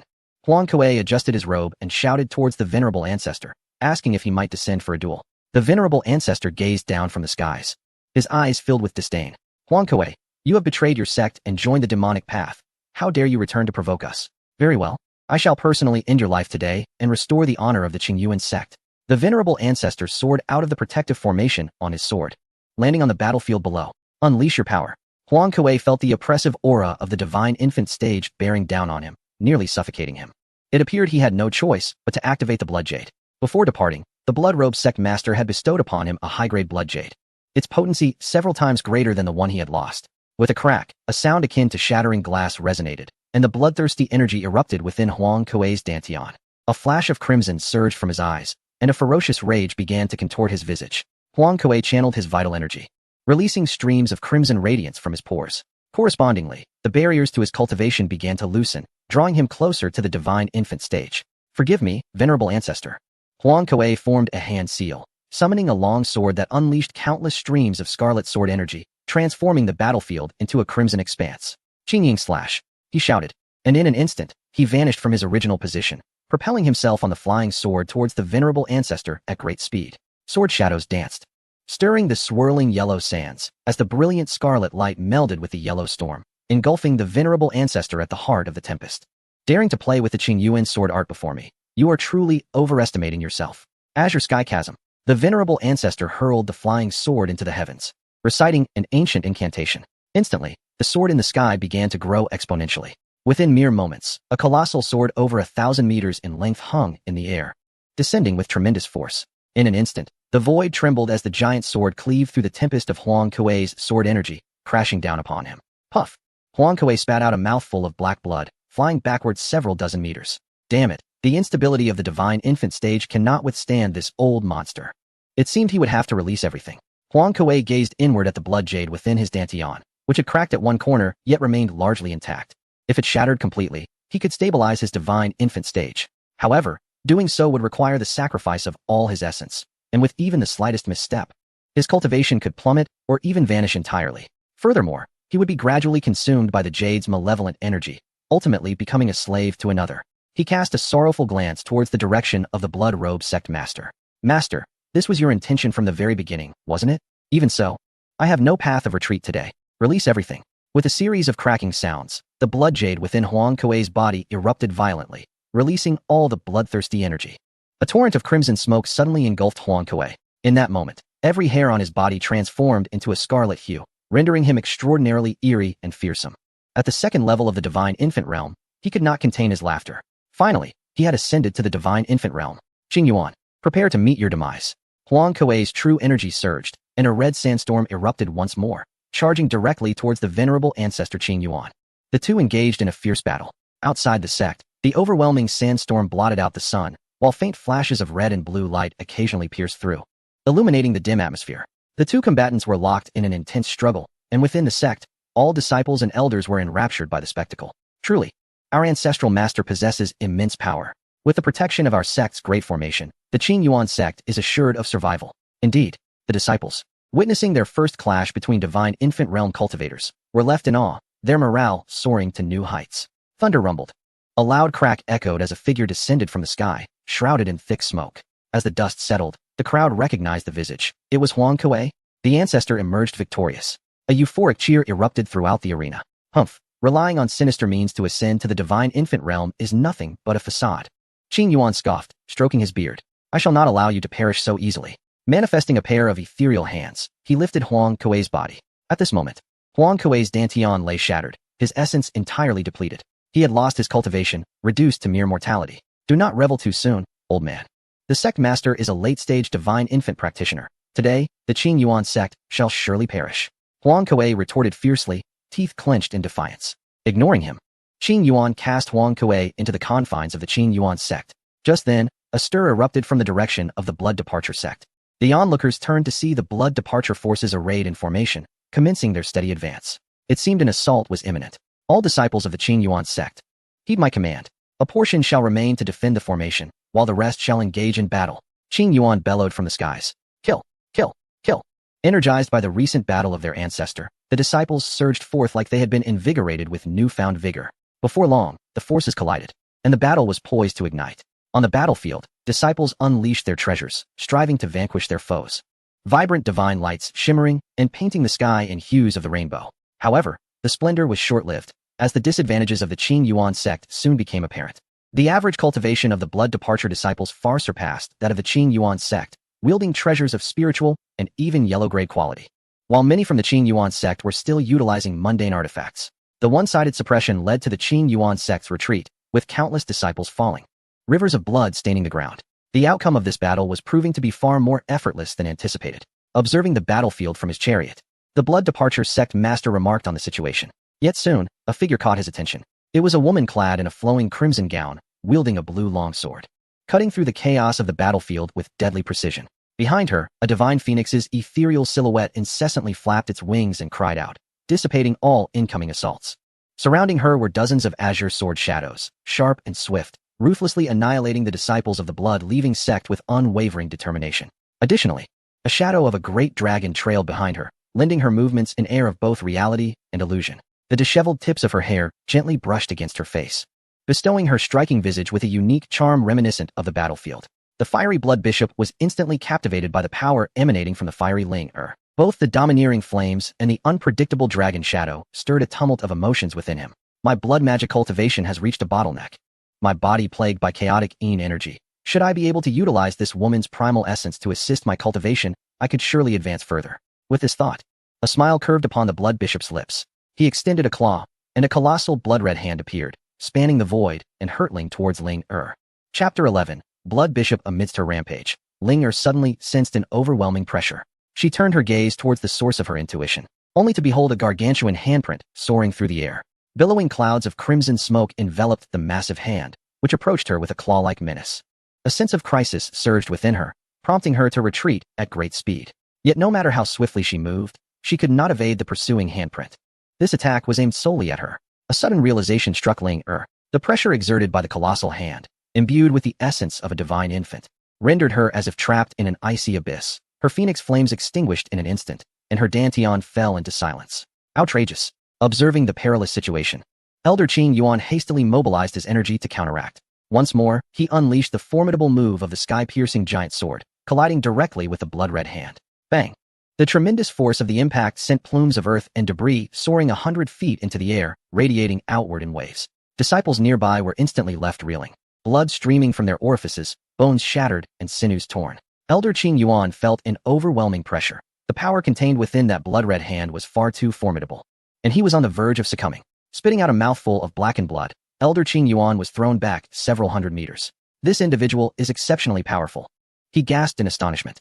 His strength surpassed mine by leaps and bounds, far beyond that of the recent Huang Kuei. Yet he had no choice but to press on, for he needed to uncover the depths of this adversary. Standing atop the protective city wall, Ji Xian gazed toward the crimson carriage, his eyes ablaze with fervor.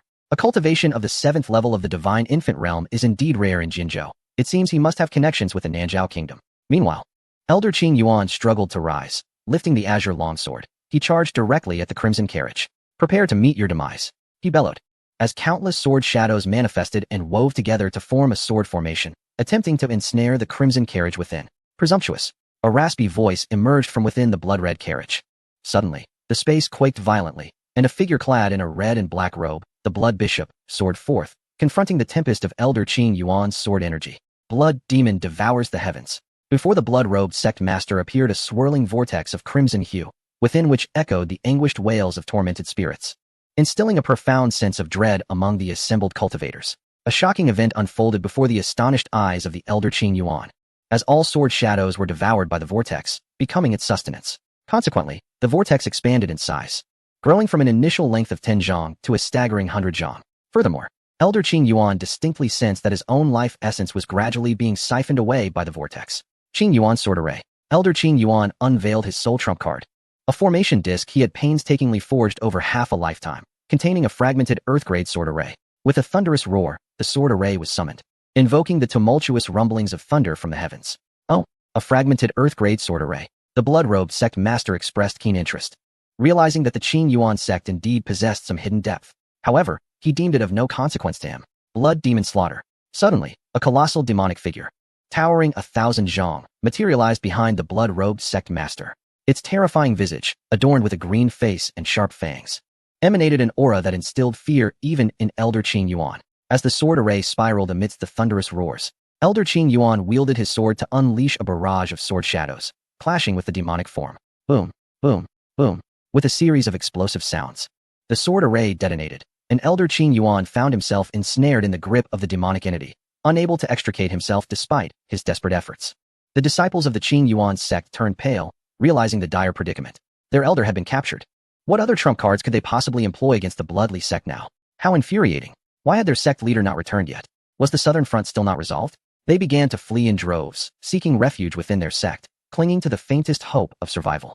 The blood-robed sect master was simply beyond their capacity to confront. Meanwhile, another scene unfolded. How could a man on the brink of death possess such vibrant life force? The blood-robed sect master mused. It appears he has consumed a life essence herb of Earth grade or higher.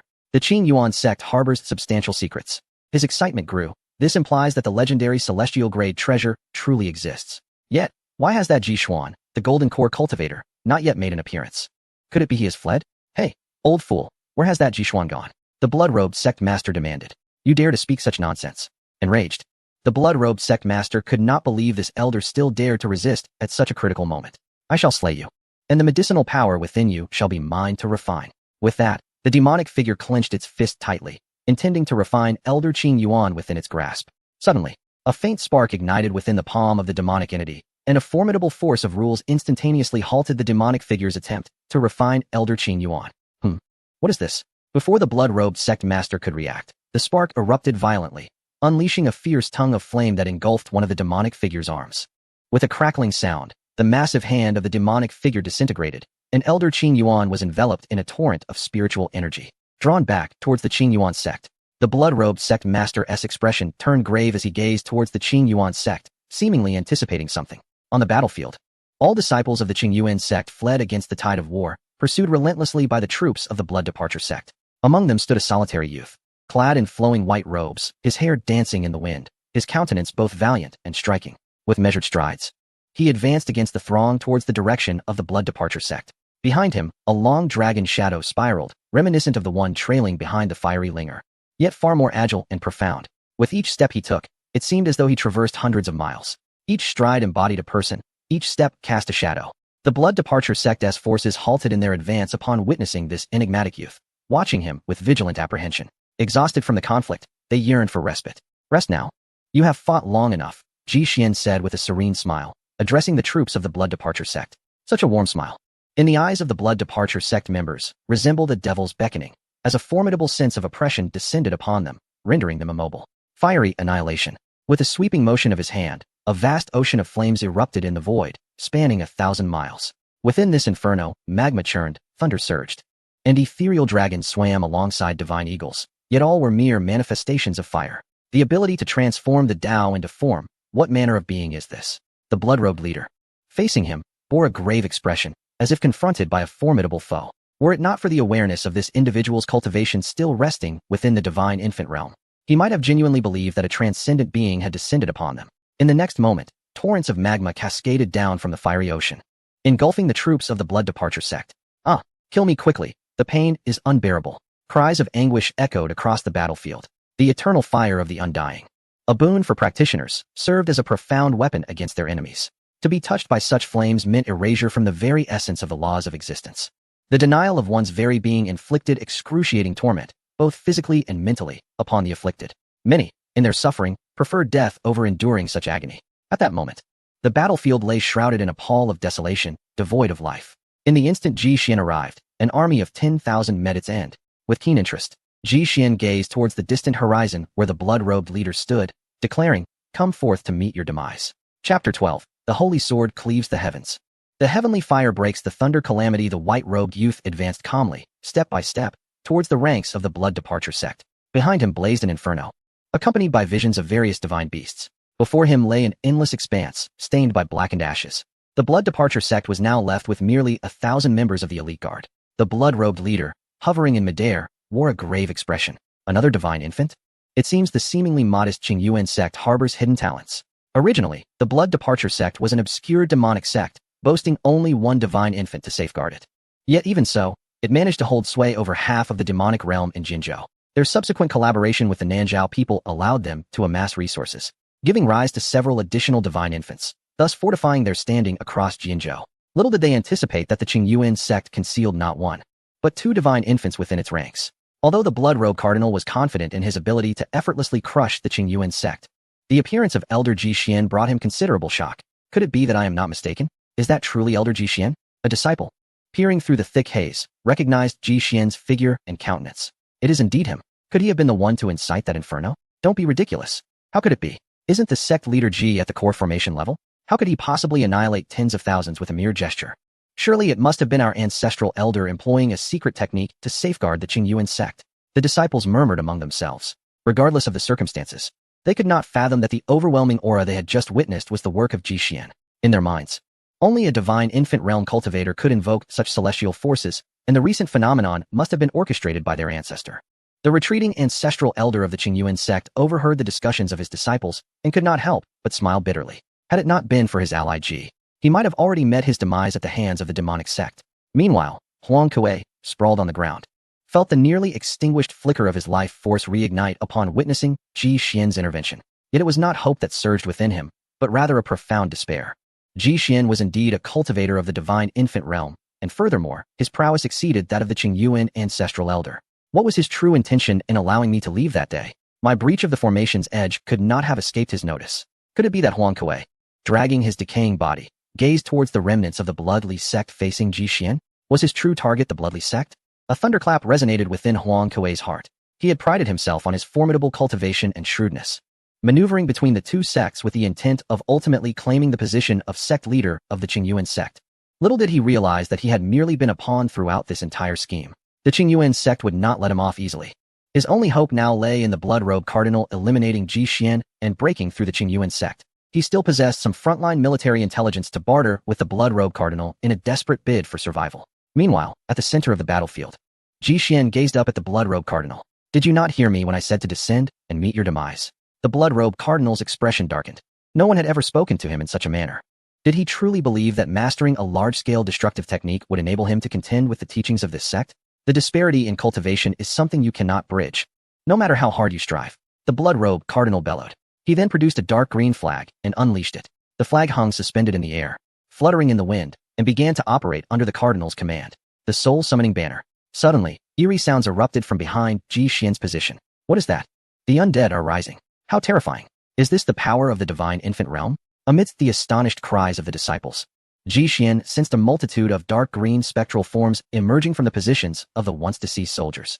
The soul-summoning technique. Ji Xian narrowed his eyes, his fiery gaze activating to discern the technique at once. The Yin soldiers are crossing over. The Blood-Robe Cardinal vigorously waved the flag, directing the spirits of the fallen upon the battlefield. The magical assault generated by this soul-summoning banner is comprised entirely of spiritual power, an inexhaustible force no matter how many you slay. The Blood-Robe Cardinal chuckled sinisterly. Howl! A chilling roar echoed through the air as the departed spirits wildly flailed their arms and legs. a dark mass surging towards Ji Xian. Unperturbed, Ji Xian formed a sword gesture with his hands, summoning countless streams of fierce sword energy around him. The Tai Xian sword shadows. Whoosh! The sword shadows rapidly spread, slicing through the low air and generating a thunderous sonic boom from their friction with the atmosphere.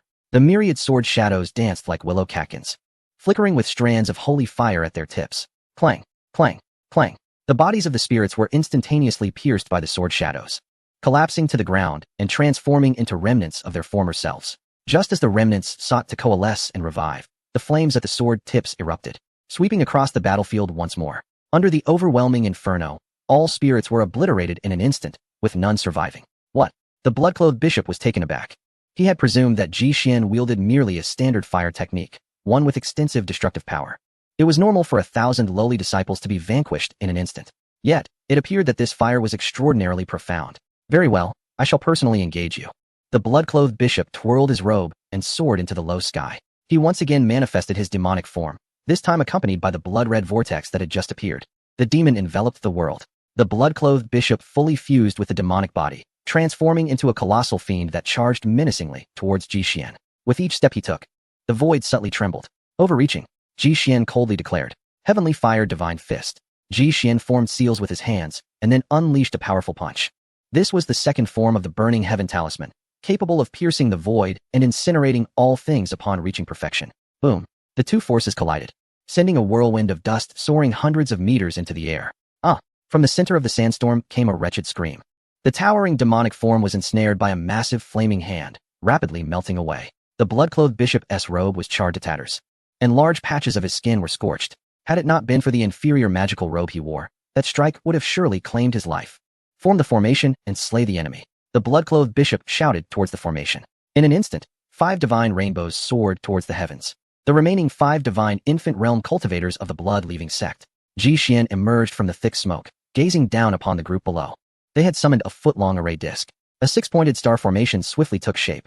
The blood-clothed bishop retrieved a vial of black blood from his storage ring and poured it entirely into the array disc. Blood fiend formation. A beam of light 3 yards wide shot up from the array disc, turning half the sky into a crimson sea. The atmosphere within the formation was suffused with a terrifying blood fiend aura. The disciples present felt an icy chill pierce through them. This blood fiend formation was forged from the souls of living beings and inherently bore a considerable amount of resentment. Consequently, its power was immensely formidable. Even a fully realized divine infant realm cultivator would not dare to withstand such an onslaught. This was a low-grade array disc acquired from the Southern Zhao people, and the blood was of the Southern Zhao, which clan's unique blood. I refuse to believe I cannot slay you. Die. At the command of the blood-robe cardinal, the malevolent aura within the formation surged violently towards Ji Xian. Wherever the blood-tinged energy flowed, flora withered and life ceased. Activate the protective mountain formation with all our might. Upon sensing the ominous essence of the blood formation, the Qing Yuan ancestor felt as though his heart had plummeted into an icy abyss. It was a chilling sensation that could rattle one's very soul. If not met with full resistance, the entire Qing Yuan sect could face annihilation in an instant. Witnessing the formidable blood formation, Ji Xian could not help but adopt a grave demeanor. It was time to test the extent of his full strength. Yet, despite the seriousness of the situation, fear did not grip him. Dragon Rising, 9 transformations, fully unleashed. A resounding dragon's roar echoed, instantly unlocking the 9 gates within Ji Xian's meridians. The immense power of the divine dragon surged through his entire being. With my current spiritual energy, this state can last at most half an hour. However, I am not the least bit anxious. Against someone like the blood-robe cardinal, half an hour is more than sufficient. Soon, a long sword, enveloped in intertwining red and white flames, materialized in his palm. This was none other than the celestial rainbow sacred sword. The overwhelming pressure of the sacred sword caused the surrounding winds to swirl, shaking the very fabric of space. Upon catching sight of the celestial rainbow sacred sword from a distance, the blood-robe cardinal felt a chill run down his spine. This cannot possibly be of heavenly quality. It is of royal grade. The legendary royal grade. I must possess it. Hearing this, Ji Xian scoffed. One must have a life to wield it. He then turned to his disciple, Huolinger, with a smile, and said, "Watch closely, my dear student. This technique, fiery annihilation, I shall teach you only once." Under the gaze of all present, Ji Xian swept his sword forward. In an instant, the laws of fire within a radius of 10,000 miles converged in one spot. The temperature in the air skyrocketed, even scorching the earth beneath. In the distant sky, clouds roiled and thunder rumbled, wreaking havoc above. As if the power Ji Xian had gathered was too formidable for the heavenly Tao to permit, prompting it to unleash a thunderous tribulation to eliminate him. At that moment, Ji Xian felt as if he had reached the realm of spirit refinement merely through his aura. A terrifying blaze shot from the sword's tip, arcing forward. In the blink of an eye, the world was shrouded in darkness, the winds and clouds transformed, and a flame far more ferocious than that of Horlinger surged forth in the form of a sword shadow. All light within the half-circle of the sky surrounding Qing Yuan's sect was devoured by this inferno. The entire blood separation sect, including the cardinal, was reduced to ashes in an instant, unable to survive even a breath beneath such violent flames. The firelight extended, initially spanning hundreds of meters, and as it reached the horizon, it stretched to 1,000 miles long. The rolling thunder and dark clouds dispersed upon encountering the radiance of this sword strike, vanishing without a trace. Silently, and without a sound, one sword cleaved the heavens. One sword shattered the tribulation. As the thick smoke dissipated, only Ji Xian's figure remained, standing proudly. Chapter 13. The Return of the Sect Master. The disciple recruitment mission refreshes on the battlefield. Smoke billowed, and the sky was dimmed. Ji Xian stood alone, proudly surveying the desolation below, clad in white, a figure of unparalleled grace. Despite facing myriad foes, before the undying heavenly fire, they would ultimately be reduced to mere blackened earth. Ji Xian paid no heed to the astonished gazes of the sect members below as he approached the Qing Yuan ancestor. Is there any serious injury? Thank you, my friend, for your concern. Fortunately, your timely intervention has saved this old life from falling into the hands of the blood-leaving sect. With a bit more refinement of the resurrection grass, I shall recover. The venerable elder Qing Yuan trembled as he spoke. Indeed, the crimson vortex and the malevolent entity had drained him of a significant portion of his vitality. Had it not been for Ji Xian's timely aid, he would have perished in the wilderness. Beside them, Huang Kuei's expression had grown vacant. The shattered blood-red gem had siphoned away much of his life force. His once white hair now appeared even more brittle, and his skin had sunken and shriveled, rendering his condition inferior even to that of elder Qing Yuan. Are you aware of any other forces behind the blood-leaving sect? Ji Xian inquired coldly. Huang Kuei moved his parched lips and slowly uttered two words. At the moment the blood-robed bishop fell, despair had enveloped him. It is over, all is lost. A meticulously crafted plan spanning decades had been abruptly shattered by the sudden emergence of Ji Xian, and he felt an overwhelming sense of injustice. Again, the name Nanzhao escaped Ji Xian's lips.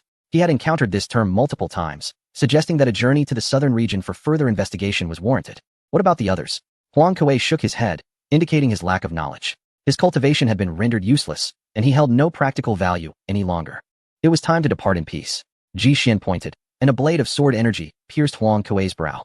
Huang Kuei felt his consciousness being obliterated, his eyes widening in a mixture of reluctance and fury as he fell. At that moment, a crimson light, akin to that which had emanated from Wang Qingfeng, surged from within Huang Kuei, attempting to flee into the distance. This red light was even more chilling than that which resided in Wang Qingfeng. Ji Xian pointed again, extinguishing it in midair. He then briefly communicated with Elder Qing Yuan before whisking away Fire Linger, returning to the mountain. This battle had yielded new insights, loosening the shackles of his cultivation. A period of seclusion was necessary to seek a breakthrough. Half a month later, Ji Xian emerged from his retreat. With the aid of the Enlightenment Stone, he had ascended to the 6th level of the Divine Embryo. The power within him had doubled. As he reveled in this newfound strength, Ji Xian felt a growing sense of assurance. At that moment, a jade talisman soared from the horizon, landing in his hand. It was a communication talisman from Elder Qing Yuan. My friend, a meeting is convened at the Hall of Silent Moon Peak. Ji Xian tucked away the talisman, summoned Fire Linger, and rode a divine rainbow into the sky. Within the Hall of Silent Moon Peak, the elder sat regally in a grand chair, flanked on his left by a middle-aged man with black hair and a square face. As Ji Xian entered with Fire Linger, Elder Qing Yuan rose to greet them. Greetings. My friend, please take a seat. Ji Xian replied nonchalantly. Following Elder Qing's guidance, he took a seat on the lower side. At that moment, the black-haired middle-aged man opposite Ji Xian let out a cold snort. The sect leader Ji makes quite the entrance, having just assumed his position. He already commands the elder to rise and greet him. Ji Xian glanced over. Greetings, sect leader Lu. The middle-aged man clad in black robes was none other than Lu Yi, the sect leader of the Qing Yuan sect. Ji Xian had sensed his presence even before entering the hall, but had chosen not to pay it any heed. Just a first-level divine embryo. You reckless child. Elder Qing Yuan admonished Lu Yi with a sharp tone. A few days ago, the Blood Departure sect launched a massive invasion against our Qing Yuan sect. Yet it was Daoist Ji who single-handedly repelled an army of 10,000, including 6 formidable God-Infant Realm cultivators. Moreover, it was Daoist Ji who cured my hidden ailment. Upon hearing this, Lu Yi felt a jolt within his heart. When he first joined the sect, he had heard many disciples discussing the recent events involving the Blood Departure sect. However, upon closely observing the internal conditions of the sect, he found little evidence of damage or casualties. Thus, he dismissed it as mere embellishments of the truth by the disciples. To his astonishment, the events were indeed factual. With this realization, he promptly rose, clasping his hands in greeting. Forgive my rudeness, for I, Lu, have been presumptuous. Daoist Ji waved his hand dismissively. No matter. Let us discuss serious matters. Lu Yi resumed his seat and began to speak slowly. The situation in the southern front was far from optimistic. The strength of the southern Zhaos was overwhelmingly powerful, swiftly conquering cities and lands. The first line of defense had been breached, and the alliance of 100 sects could not withstand the onslaught. I have led the elders and elite disciples of our sect to the front lines, suffering heavy losses. And I have returned to recruit and prepare our forces anew. According to the agreement of the 100 sects, we must send an additional God-Infant Realm cultivator. Ancestor. It may require your personal involvement, Lu Yi sighed. The expression of the Qingyuan ancestor grew grave, lost in deep contemplation. If I am not mistaken, Daoist Ji, you too have reached the God-Infant Realm? The ancestor must personally oversee the Qingyuan sect, Lu Yi observed Ji Xian, sensing the vast waves of spiritual energy emanating from him, and directly inquired, You wish for me to join the battle? Ji Xian responded with reluctance. He had intended to investigate the matter, yet he did not wish to become embroiled in the affairs of the 100 Sects Alliance. Such constraints were too binding. He merely wished to focus on cultivating his disciples and growing stronger. Although the front lines promised many opportunities, he was assured of his own fortune through the system he possessed. Ding. New disciple recruitment location refreshed. Next stop, Southern Xinzhou. The system's notification suddenly chimed. Finally refreshed. Ji Xian felt a surge of joy. It had been several months since the last refresh. The days without a grand gift were truly arduous. System. Where is Southern Xinzhou? Uncertain. It may be in Southern Xinzhou, or possibly on the way to Southern Xinzhou. Damn it. Ji Xian cursed under his breath at the unreliable system. I might consider going. Regaining his composure, he responded affirmatively. What? Lu Yi looked at Ji Xian with surprise. He had assumed that a powerhouse like Ji Xian would be exceedingly proud and aloof. Yet, who would have thought he would agree so readily? However, I have a condition. Ji Xian toyed with the ends of his hair, speaking in a serious tone. What condition? I will not join your 100 Sects Alliance in action during this support mission. I will act independently with my disciples. Lu Yi found himself in a difficult position. The agreements among the 100 sects stipulated that representatives must act together. However, Ji Xian desired to operate independently. Very well, I agree to your terms, but I hope you will commit fully to slaying enemies at the front. Lu Yi stated solemnly. Naturally, the 100 sects would not consent to this request, but Lu Yi could only strive to persuade them, for the plight of the Qingyuan sect was indeed dire. Situated at the forefront of the Baizhong, directly facing the impending invasion from Nanzhao, compromise was simply not an option. Very well, I shall return to make preparations. Ji Xian declared as he rose to depart. When shall you set forth, my friend? Lu Yi inquired. In a quarter of an hour. Upon hearing this, Lu Yi's perception of Ji Xian shifted slightly. Initially, he regarded him as an arrogant individual, yet in the face of the sect's urgent plight, he displayed remarkable eagerness. Meanwhile, Ji Xian suppressed the excitement bubbling within him. At last, the moment had come. He could once again engage in the exhilarating pursuit of fortune. Chapter 14. The demise of the Blood Departure sect and the arrogance of the Nanzhao people at the gates of the Qingyuan sect, Ji Xian diligently arranged a defensive formation. Uncertain of the duration of his journey, he knew that during his absence, the Qingyuan sect would be vulnerable to devastating assaults from numerous divine infant realm cultivators. Previously, the sect's formation had reached the Xian grade, barely capable of withstanding several full-force strikes from such formidable opponents. Now, however, the mountain protection array had been fortified to reach the lower tier of the earth grade, rendering it capable of fending off attacks from those at the refining spirit realm. Once the arrangements were complete, Ji Xian stored away the remaining array plates and prepared to depart. Linger, we are setting off. He communicated telepathically to the fire spirit Linger within Tai Peak. Shortly thereafter, Linger soared in on her sword from the horizon. Ji Xian retrieved a flying vessel from his storage ring and placed it before him. This was a flying artifact returned as a gift, of the highest quality within the earth grade. With a flash of rainbow light, the master and disciple ascended aboard the vessel, vanishing into the sky. The Qingyuan sect was located in Jinzhou, in the southern part of the eastern wilderness, a distance of 30,000 miles from the southern new prefecture of the Nanzhao kingdom. Given Ji Xian's speed aboard the vessel, he anticipated reaching his destination within 2 days. As the flying vessel traversed the heavens, it weaved through the thick clouds. Ji Xian held a map in his hands, meticulously plotting their course. The Blood Departure sect stronghold is nearby? Ji Xian noted the name of the Blood Departure sect marked in a corner of Jinzhou, precisely in proximity to their current location. Channeling his divine consciousness, he expanded his vast awareness like an ocean, scanning the surrounding mountains and rivers within a radius of 100 miles. Found it. A subtle smile graced Ji Xian's lips, as if he were filled with anticipation. Under his guidance, the vessel halted and descended towards a mountain below, within the main hall of the Blood Departure sect. A peculiar-looking man lounged in the elevated seat at the center, resting his leg casually over the other as he addressed the kneeling elders below with dissatisfaction. Where has your leader gone? Why must we wait so long? Should others witness the man's demeanor, they would surely be concerned for his well-being. He occupied the very throne of the blood-clad Pope, a seat that traditionally demanded utmost respect and caution, as any disciple who carelessly touched it would face dire consequences. Yet this man reclined without a care, one hand rhythmically tapping his smoking pipe against the armrest. Your Excellency, the leader has led the troops to battle against the Qingyuan sect in Jianzhou a few days ago and has yet to return. The trembling elder replied in a hushed tone from his position on the floor. The envoy from Nanzhao was exceedingly ruthless. Just moments ago, an elder was slain for failing to greet him. The sect in Jinzhou? It is quite laughable that the blood-clad bishop personally leads a great army to subjugate such a minor locality and has yet to return after several days. Does he regard the time of this envoy as trivial? The Nanzhao envoy trembled, an aura of a perfected divine infant cultivator radiating from him, instilling fear in the hearts of the elders below. The sect leader has led all the divine infant cultivators in the sect to battle and has not returned for nearly a month. The envoy from Nanzhao claimed to discuss a secret military plot and has been waiting here for some time. Yet, the sect leader still has not returned. Reports indicate that outsiders have breached the sect. A disciple rushed in, bearing news from the mountain gate. Upon hearing this, the Nanzhao envoy slowly opened his eyes. Oh, how many are they? He inquired. There are 2 in total. The disciple replied. What are their names? It seems they have none, esteemed envoy. Haha, how amusing. Your bloodly sect, which boasts dominance over the demonic forces of Jinzhou, is being invaded by 2 nameless cultivators. Truly laughable. Regardless, as we both serve Nanzhao. In the absence of the sect leader, allow me to eliminate these intruders. With a sweeping motion of his sleeve, the Nanzhao envoy vanished into thin air. Before the bloodly sect's mountain, Linger, how do you feel? Ji Xian stood still, observing the fiery Linger wielding her sword not far away. By her side lay a dozen corpses strewn across the ground, all of them the cultivators who attempted to impede their entrance. Most of them were foundational stage disciples, with 1 or 2 being core formation elders. At present, the disciple felt capable of contending with some of the weaker elders. Unlike the Burning Heaven Talisman, mastering the Taishan sword art proved to be a more challenging endeavor. The disciple believed that integrating some principles of the Taishan sword art into the Burning Heaven Talisman would simplify her practice. Linger wiped the blood from her sword and remarked thoughtfully.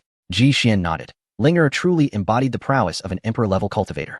Her progress over the past few months has been remarkable, particularly in her comprehension of fire path techniques, far surpassing that of ordinary cultivators. The disciple had a peculiar feeling that the spiritual energy concentration in the bloodly sect was several times greater than that of the Qingyuan sect, perhaps 7 or 8 times more. Linger gazed at the misty mountains, murmuring, it is indeed so, the spiritual energy in the Qingyuan sect is rather thin, while the bloodly sect employs numerous rare materials to nourish its grounds. Ji Xian even believed that cultivating in such an environment would be several times faster than in the Qingyuan sect. He contemplated using the Enlightenment Stone to absorb all the spiritual energy for his own cultivation. How audacious! Who dares to invade the bloodly sect's mountain gate? A dark cloud approached, revealing a towering man adorned with peculiar tattoos, including those of scorpions, spider beasts, and serpents. Who are you from the bloodly sect? Ji Xian questioned, sensing the man's powerful divine infant aura, filled with intrigue. This man's presence surpassed that of the blood-clad bishop. Could he be the supreme ancestor? I am the envoy of Nanzhao. You have trespassed upon the territory of my Nanzhao nation. What punishment do you deserve? The envoy gazed down at his fallen disciples and elders, a flicker of fury igniting within him. How dare anyone in this insignificant land of Jinzhou take the initiative to strike against them? You hail from Nanzhao, do you not? Ji Xian felt a surge of delight, as his path was now clear, saving him considerable trouble. Come down, come down. I have some questions for you, Ji Xian beckoned. His tone and expression reminiscent of one calling a small dog impudent. The envoy, incensed by Ji Xian's blatant disrespect, seethed with rage. As a representative of Nanzhao, he had never before been so derided by an unknown individual. 5 Poison Gale. Without hesitation, the envoy summoned the dark clouds beneath his feet, unleashing a torrent of fierce black energy that shot forth like thunder. The gale, a sinister shade of purple-black, swirled with an oppressive aura of death. Heavenly Fire Divine Fist. Ji Xian casually formed a fist imprint and struck forward. The crimson flames materialized into a punch that pierced through the gale, dissipating it into nothingness. Yet the fiery tongue did not cease its advance. Sensing something, it surged directly toward the Nanzhao envoy. The envoy was struck with dread. His cultivation had reached the pinnacle of the divine infant realm, yet his full-strength attack had been effortlessly dispelled. What manner of flame was this? He felt the malevolent energy within him being gradually stripped away. The fiery tongue enveloped the envoy, forcing him to kneel before Ji Xian. Pardon me, great sir. I will divulge everything. The envoy stuttered, terror rendering him nearly speechless. In that moment of being consumed by flames, he glimpsed true death, not merely the shattering of flesh or obliteration of spirit, but a profound annihilation of existence itself. He sensed that had the flames continued to act upon him, not a trace of his being would remain in this world. Such a spineless wretch.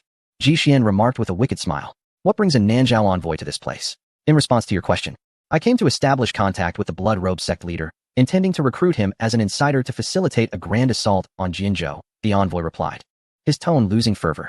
The esteemed elder before him might very well extinguish him on the spot. Oh, the Blood Robe sect leader has already been slain by me, Ji Xian replied nonchalantly, as if it were merely a trivial matter. What? The envoy gasped in shock. This expedition involves 6 divine infant realm cultivators and even a ground-grade killing formation. How could it have been so easily thwarted? Even the Grand Priest of Nanzhao would hesitate to confront that formation head-on. How did this elder manage it? Are there any remaining forces of Nanzhao hidden in Jinzhou? Ji Xian inquired. Subsequently, the envoy divulged the concealed demonic factions. Aside from the Bloodly sect, the rest were merely small sects or families of little significance. After further questioning, it became evident that this Nanzhao envoy was merely a low-ranking figure with scant knowledge. Ji Xian swiftly extinguished him and began to rummage through his storage ring. Suddenly, Ji Xian stumbled upon a small vial of black blood, emanating a chilling aura reminiscent of the vial used by the Blood Bishop to activate the Blood Fiend array on that fateful day. Chapter 15, Clue of the Witch Clan. Innate Sword Heartling Yun. Holding the small vial of blood, Ji Xian probed for a considerable time, discovering that it was an extraordinary blood type capable of amplifying a cultivator's strength. Yet, he remained unaware of its origins. System, what is this? Ji Xian inquired. Blood of the Witch Clan? Which clan? Ji Xian was taken aback. In his previous life, the existence of the 12 ancestors of the witch was mentioned during the function period. They were said to be transformed from the flesh and blood of the Panga deity. And their descendants, the Witch Clan, were a celestial race. Could it be that there exists a celestial tribe on the Tianxian continent as well? Ji Xian then retrieved the blood jade from Huang Kuei, discovering a faint resonance between the two. The essence contained within the blood jade was somewhat more diluted compared to the Witch Clan's blood. Yet what was the source of the additional sacrificial power within the jade? Jade mined from natural deposits typically possesses a power close to its origin, making it implausible for such sacrificial energy to reside within. It was highly likely that the blood jade had been artificially modified.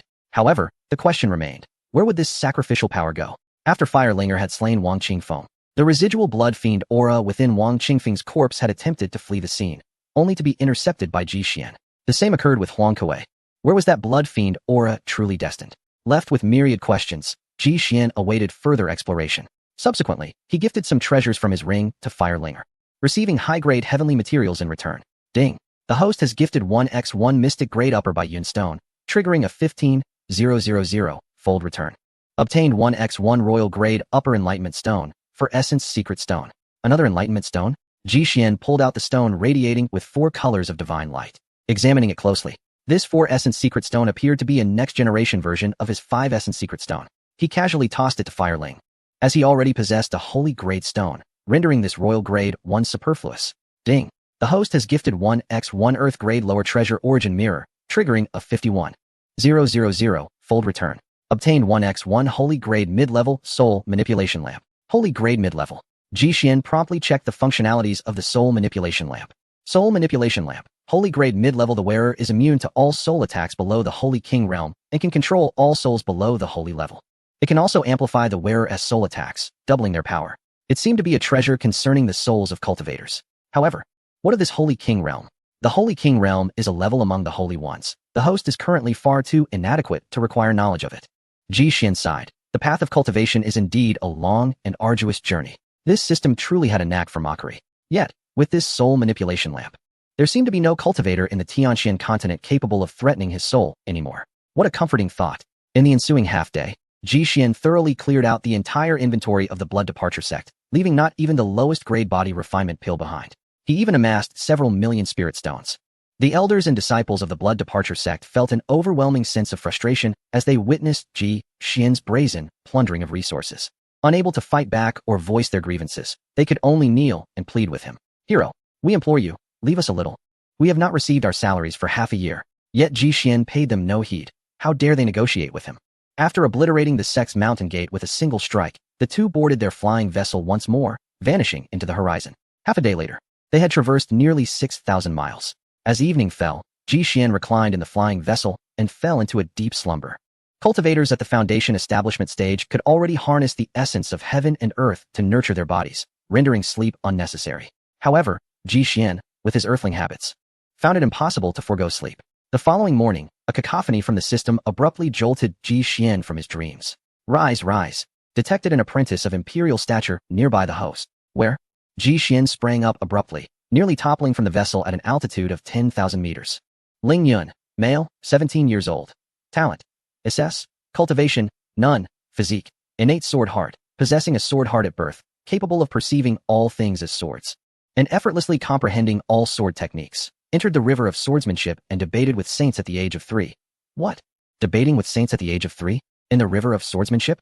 Ji Xian stared at the information panel of his new disciple, his eyes nearly popping from their sockets. This was the true essence of imperial majesty. An average cultivator might spend thousands of years without attaining the saintly realm. Yet this boy began his discourse with saints at merely 3 years of age. I must take him. It would be an egregious loss not to. Harnessing his potential would surely surpass even that of Firelinger. Following the system's guidance, Ji Xian expanded his divine sense for several hundred miles and soon discovered him. On a small hill, amidst a tranquil bamboo grove, a tattered robed youth practiced his swordplay with gentle grace. His movements were deliberate and slow, each strike requiring several breaths to complete. In typical duels among cultivators, one could unleash hundreds of strikes in mere moments, where each sword could determine life or death. However, Ji Xian quickly discerned Ling Yun's extraordinary nature. He had perfected the Tai Xian sword technique to an unparalleled degree and possessed a profound understanding of the principles of swordsmanship. Ji Xian could perceive an ethereal momentum accompanying each of Ling Yun's strikes. In the realm of cultivation, this momentum represented the culmination of one's mastery. When a cultivator achieves a certain level of proficiency, an intangible force manifests, allowing one to dominate opponents effortlessly. Ji Xian, in his mastery of the fire path, exhibited an invincible momentum. This force does not inherently exist in the world. It is cultivated by the practitioner, thus enabling them to influence the flow of heaven and earth. The profound stillness and sense of annihilation previously sensed by the blood-robe sect leader and the envoy from Nanzhao were manifestations of this coercive force. Yet, Ling Yun's momentum was not yet mature enough to exert absolute dominance, though he could easily slay foes of higher rank. With a sweeping motion of his sleeve, Ji Xian directed the flying vessel toward the grove. Ling Yun, light as a swallow, gracefully maneuvered between the verdant bamboo stalks. The sword in his hand whirled rapidly around him, reminiscent of a carp frolicking in water. Ji Xian stood not far from Ling Yun, concealing his presence as he began to scrutinize him closely. Contrary to the dashing swordsman depicted in films, the youth Ling Yun possessed a dark complexion, a face chiseled like stone, and an extremely frail appearance, as if a mere gust of wind could topple him. However, what caught Ji Xian's attention were those piercing eyes. Within the half-open eyelids lay a gaze as sharp as that of a hawk. Ji Xian could not help but think of the majestic eagles captured in documentary footage. When soaring at great heights, these birds of prey, upon spotting their quarry, would plunge down instantaneously, delivering a lethal strike without affording their foes a moment to react or catch their breath. The eyes are the windows to the soul, and Ling Yun's hawkish gaze profoundly conveyed the formidable strength of his sword heart. Just as Ji Xian contemplated stepping out of the bamboo grove to confront him, a commotion erupted in the distance. It's him, it's definitely him. This time, there's no mistake. Let that brat bully my brother. We shall make him see what true strength looks like. Ji Xian scanned the surroundings with his spiritual sense. 6 individuals approached, 1 at the foundation establishment stage, 2 at the chi refinement stage, and 3 at the body refinement stage. Ling Yun overheard their words, and a glint of fierce, killing intent flashed in his eyes as he strode forward, sword in hand. Chapter 16. Disciple Recruitment. Ling Yun and the Sword of Life and Death in the Bamboo Grove. The path was dim and secluded. Ling Yun stood resolutely with his sword, facing the group of cultivators 100 paces away. Third brother, are you sure about this? This lad is merely a mortal. How could you chi refinement practitioners possibly contend with him? The Foundation establishment cultivator scrutinized Ling Yun, skepticism evident in his voice. Eldest brother, you have no idea how peculiar this boy is. Our spells were effortlessly severed by his sword, protested a cultivator at the later stage of body refinement. Though he radiates no aura of spiritual energy, he can instantaneously neutralize our attacks. Oh, it seems he possesses some extraordinary treasure. The eyes of the Foundation establishment cultivator gleamed with avarice as his gaze roamed over Ling Yun. To withstand several cultivators without any cultivation of his own, he could not fathom it without a high-grade treasure. He would not believe it even unto death. Having reached the mid-stage of Foundation establishment, he was considered a senior brother within the sect, possessing considerable strength. Today, if he could acquire this treasure, his cultivation would surely ascend to new heights. You too. Go ahead and test him. The Foundation establishment cultivator instructed the 2 chi refinement disciples in front. The chi refinement disciples fell silent. Although they had not yet crossed blades with the gaunt youth before them, they had heard of his notorious reputation for slaying 2 chi refinement practitioners single-handedly, which instilled a sense of dread in their hearts. Yet, bound by the elder brother's command, they could only brace themselves and advance. Drawing their swords, they summoned their courage and charged forward. As anticipated, after a clash of weapons ringing through the air, the 2 chi refinement disciples were sent sprawling back by an invisible sword aura, crashing to the ground, unconscious. Damn it, useless fools. The Foundation establishment cultivator berated, drawing a broad blade and personally advancing toward Ling Yun. I advise you to be sensible and hand over that treasure. Otherwise, my spiritual-grade broad blade has no eyes. Ling Yun faced the formidable foundational cultivator, his expression grave. Having mastered the sword from a young age through sheer self-study, he had recently encountered renowned cultivators who raided his home for gold and silver, and he had dealt them a severe lesson. That was the first time he had ever engaged in combat since taking up the sword. To his surprise, the cultivators were too weak, and he had inadvertently killed 2 of them in the fray. His mother often spoke of the vast disparity between mortals and immortals, likening the former to mere ants. Yet, how could those cultivators fail to withstand even a single strike from him? He had expected this encounter to unfold similarly, but the man before him emanated an unspoken pressure that was palpable. Noticing Ling Yun's frozen demeanor, the foundational cultivator smirked wickedly. No tears before the coffin. Come forth and meet your end. A broad blade, a foot wide, whirled towards him like a windmill. Reacting swiftly, Ling Yun met the blade head-on with his sword. A jarring pain shot through his palm as he felt his right arm nearly shatter from the impact. How formidable. Is this what it means to step onto the path of immortality? Ling Yun leaped back 10 meters, momentarily alleviating the excruciating pain in his arm. Yet, he felt a resonant chant echoing within him, an ancient scripture that had reverberated since his birth, though its meaning eluded him. At the location of his heart, a luminous sword heart pulsed slowly and rhythmically, its glow flickering with each heartbeat, though neither the foundational cultivator nor he himself perceived this latent power. With sword in hand, Ling Yun fixed his gaze upon his adversary, seeking every opportunity to maneuver. The foundational cultivator launched another frenzied assault, but this time, Ling Yun seemed to have grown accustomed to the opponent's tactics, skillfully evading each strike. From a distance, Ji Xian watched with mounting astonishment. A mere mortal was able to hold his ground against a foundational cultivator. What strength must he possess to tread the path of cultivation? The foundational cultivator, incensed by the continuous evasion of his attacks, seethed with fury. How could a distinguished foundational master be toyed with by a mere mortal? Let us see how you evade this. He bellowed. Sky-rending slash. With that, he accelerated the tempo of his blade. Dominant blade energy surged forth with each rotation. The green blade light advancing towards Ling Yun like a tempest. In exasperation, Ling Yun parried the fierce blade energy time and again, but he was nearing exhaustion.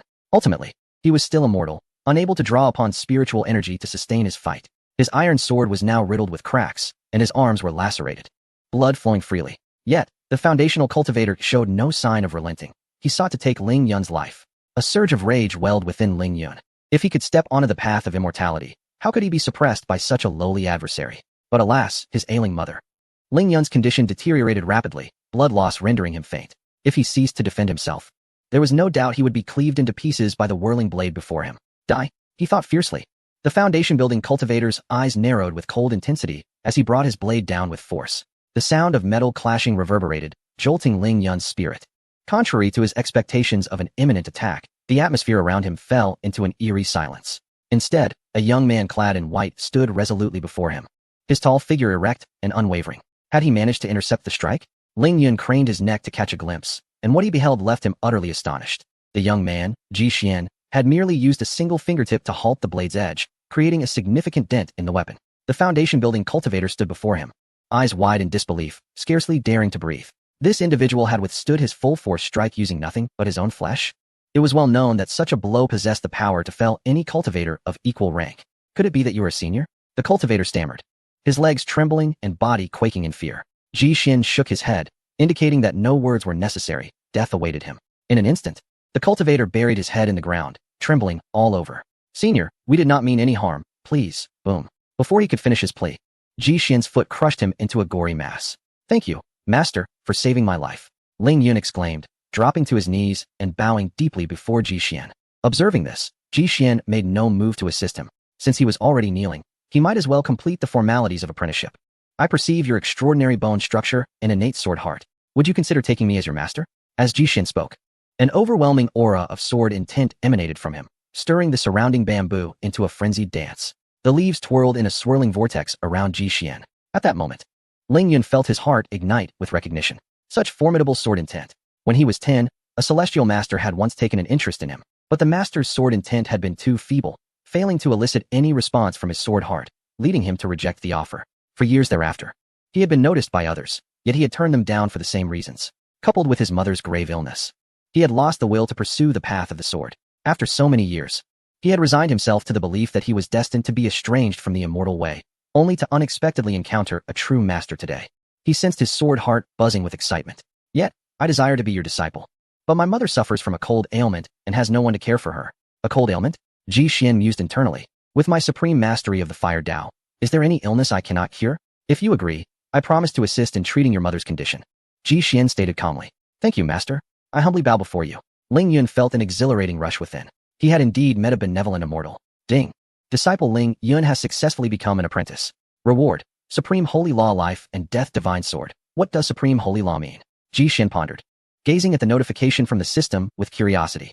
Returning to the host, the Supreme Path is transitioning towards the Imperial Law, also known as the Quasi-Imperial Law. Astonishing. Chapter 17.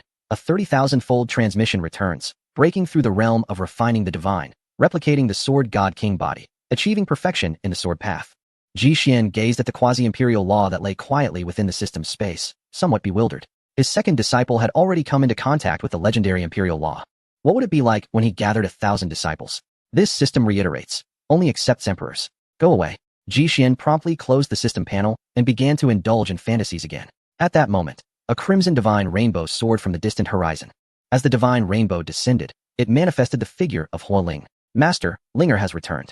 Within a radius of 1,000 miles, there are only 3 forces, the largest of which is the Falling Feather sect, while the others are 2 small clans. Ji Xian returned to his senses.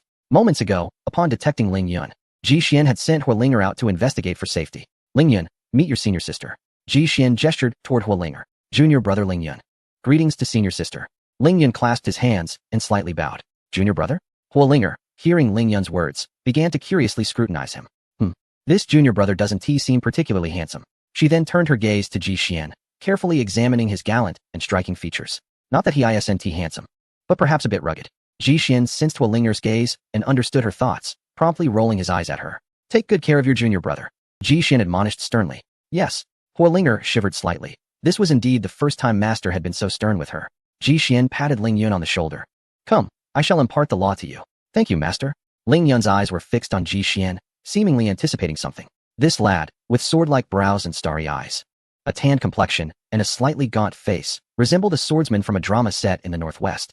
He was clearly a promising candidate for swordsmanship. Ji Xian thought as he faced that countenance. Subsequently, Ji Xian levitated him with spiritual power and flew into the depths of a bamboo grove. Upon finding a secluded treasure spot, Ji Xian began to impart the law to Ling Yun.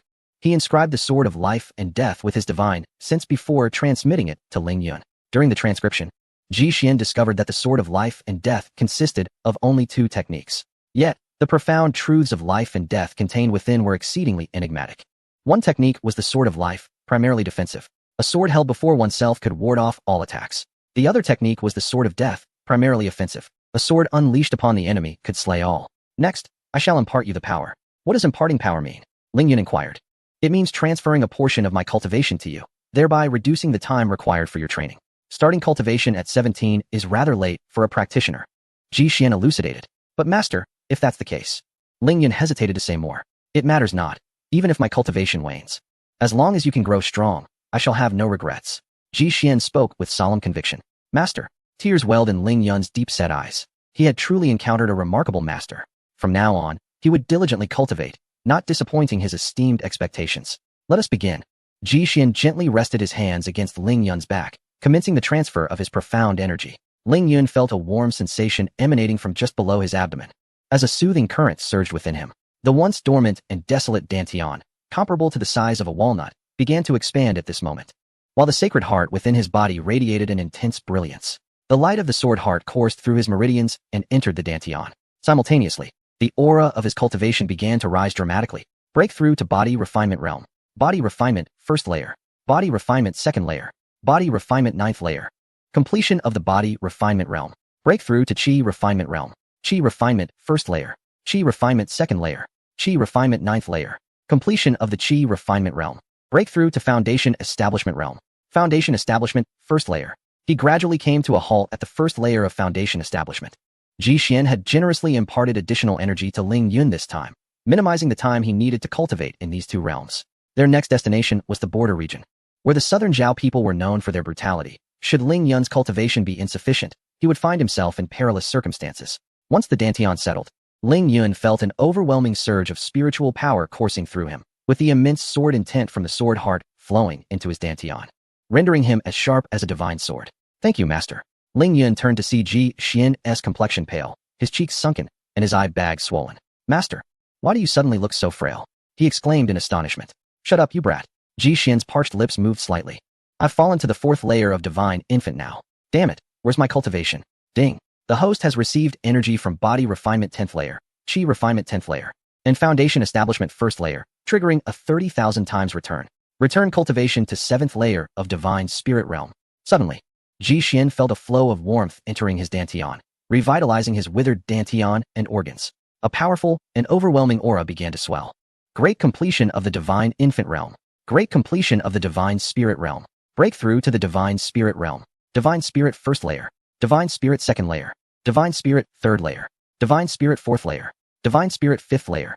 Divine spirit 6th layer. Divine spirit 7th layer.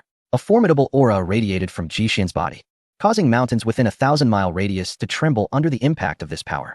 Transforming the infant into a deity, the internal forces have undergone a qualitative change. Ji Xian proclaimed joyously. Following the breakthrough from the divine infant realm to the divine spirit realm, the disparities between each major stage were immense. Ji Xian sensed that his internal power had increased exponentially. Now, should he encounter that blood-robe bishop, a mere glance would suffice to obliterate him. Master, how come you suddenly appear vigorous again?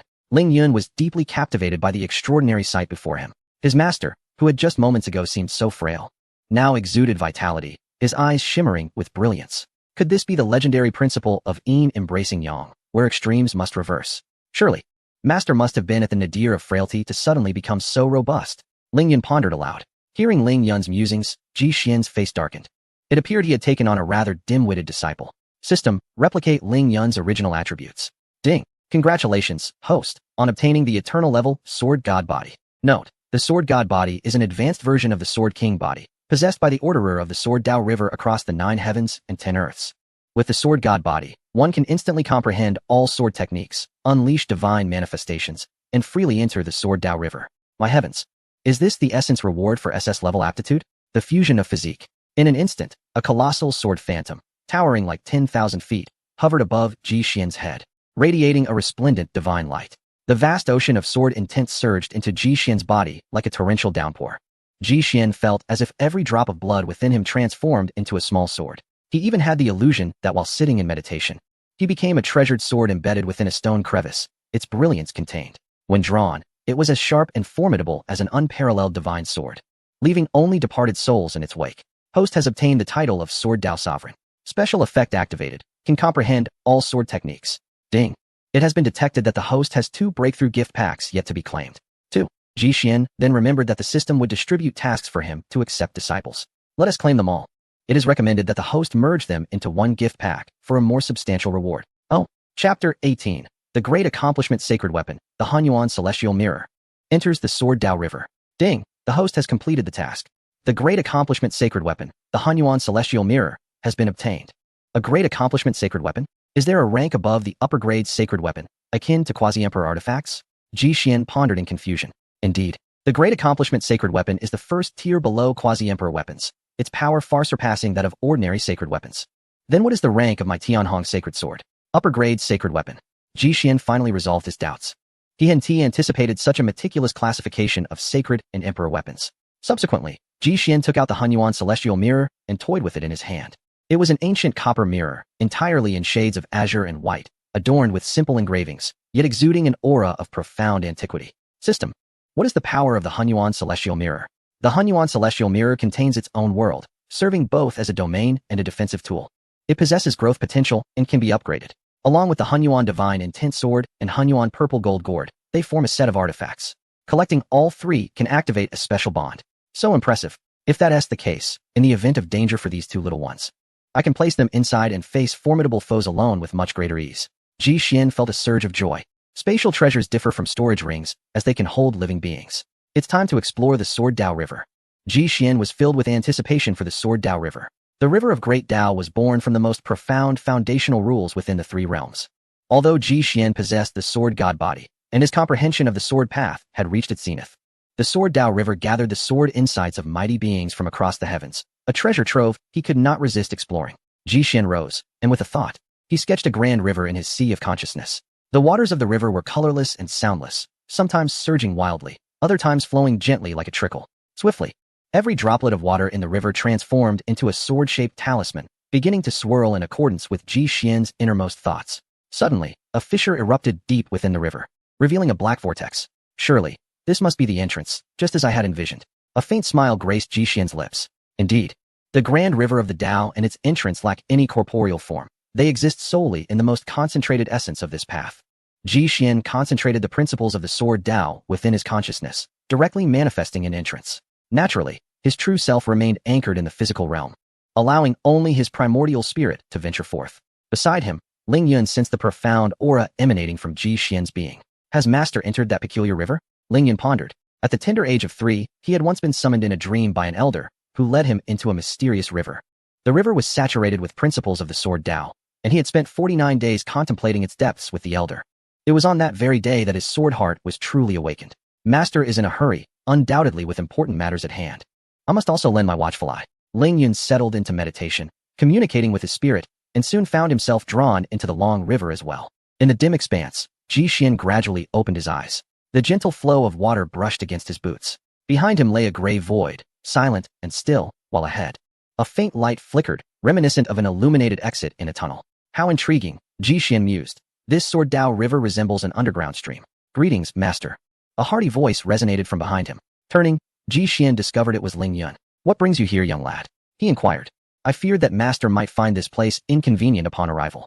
Having visited a few times, I am somewhat acquainted with its nuances, Ling Yun explained. You seem to be quite perceptive, Ji Xian remarked, somewhat surprised by Ling Yun's demeanor, initially expecting him to be rather obtuse, yet finding him surprisingly dutiful. The two proceeded forward, guided by the illuminating glow. After an indeterminate duration, the somber surroundings transformed. The once pitch-black rocky walls gave way to layers of translucent water curtains, beyond which vibrant divine lights burst forth in splendid array. The water flowing beneath them grew increasingly enigmatic. Initially mere ordinary water, it now began to manifest sword-like patterns.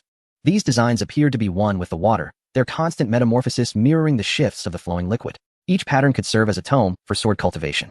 However, the quality of the patterns beneath their feet was too rudimentary for Ji Xian's interest, urging him to continue onward.